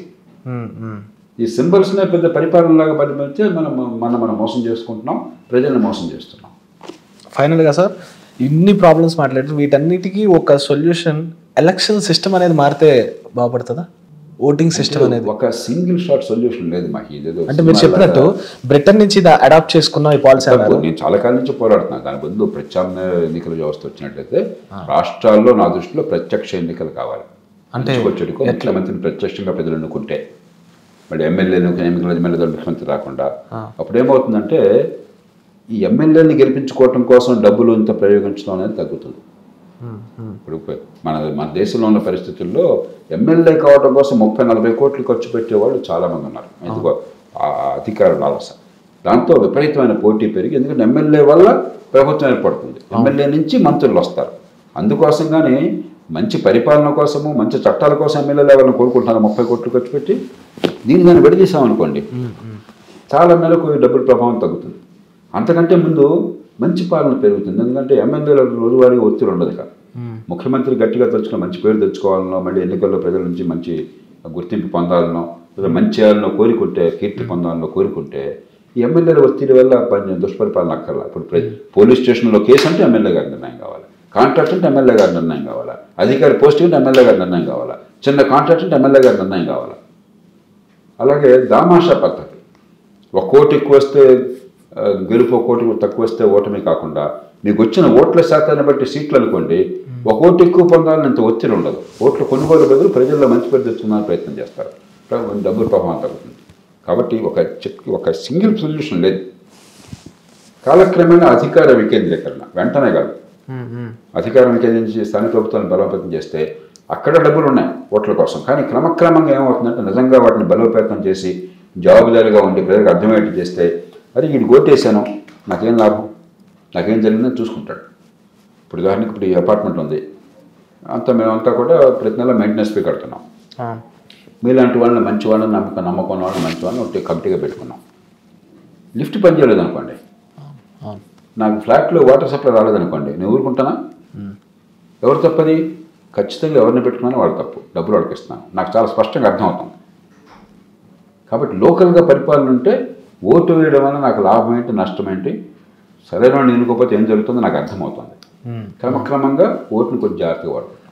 అంటే డైరెక్ట్ సీఎం ఎంచుకోవాలంటారు. డైరెక్ట్ సీఎం ఎంచుకోవాలి, దామాషా పద్ధతి అవ్వాలి, స్థానిక ప్రభుత్వాలను బలోపేతం చేసి జవాబుదారీగా చేయాలి. ఈ 3 పనులు చేస్తే ఎన్నికల్లో డబ్బు ప్రభావం చాలా మేరకు తగ్గిపోతుంది. ఏ దేశం అనేది ఫాలో అవుతుందో ఇప్పుడు ఉన్నది? చాలా దేశాలు ఫాలో అవుతుంది. అమెరికా చెప్పిందంతా అమెరికా దామాషా పద్ధతి లేదు. కానీ యూరోప్లో ఒక బ్రిటన్ మినహాయిస్తే ప్రతి దేశంలో దామాషా పద్ధతి ఉంది. అండ్ ఇక్కడ ఇంకో థింగ్ సార్, ఇప్పుడు అమెరికాలో అంటే నేను విన్నాను, ఇది కరెక్ట్గా తెలియదు, 2 times వాళ్ళు పిఎం అయినా, సారీ ప్రెసిడెంట్ అయినా నెక్స్ట్ టైంకి ఉండదు. కానీ ఇక్కడ మనకు కూడా అందుకని డైరెక్ట్ ఎలక్షన్ పెట్టేసి ఆ రకంగా టర్మ్ లిమిటేషన్ పెట్టాం అనుకోండి, ఈ కొడుకులు మనవాళ్ళు చంపేస్తున్నారు మన. దట్స్ పాయింట్ సార్, అది correct point actually. Next generation, ఆ నెక్స్ట్ జనరేషన్, ఆ నెక్స్ట్ జనరేషన్, ఆ సెంటిమెంట్ తీసుకుందాం. అంటే ముందు మనకు అర్థమైతే ఏం కావాలో, ఎందుకు కావాలో, దానిలో కులం మర్చిపోతాం, పార్టీ మర్చిపోతాం. మనం అంతా అంతసేపటికి కులం మొత్తం పార్టీలో పడిపోతున్నాం. ఏం జరుగుతోంది, ఎవరు ఎన్నికైనా కూడా నాకు జరిగేది ఏంటి అది అర్థమైతే, కులం మొత్తం పార్టీ పక్కన పెడితే రేషనల్గా ఆలోచిస్తే పరిష్కారాలు వస్తాయి. ఓటేసేది మనం కదా చివరికి, ఎవరైనా చెప్తాము.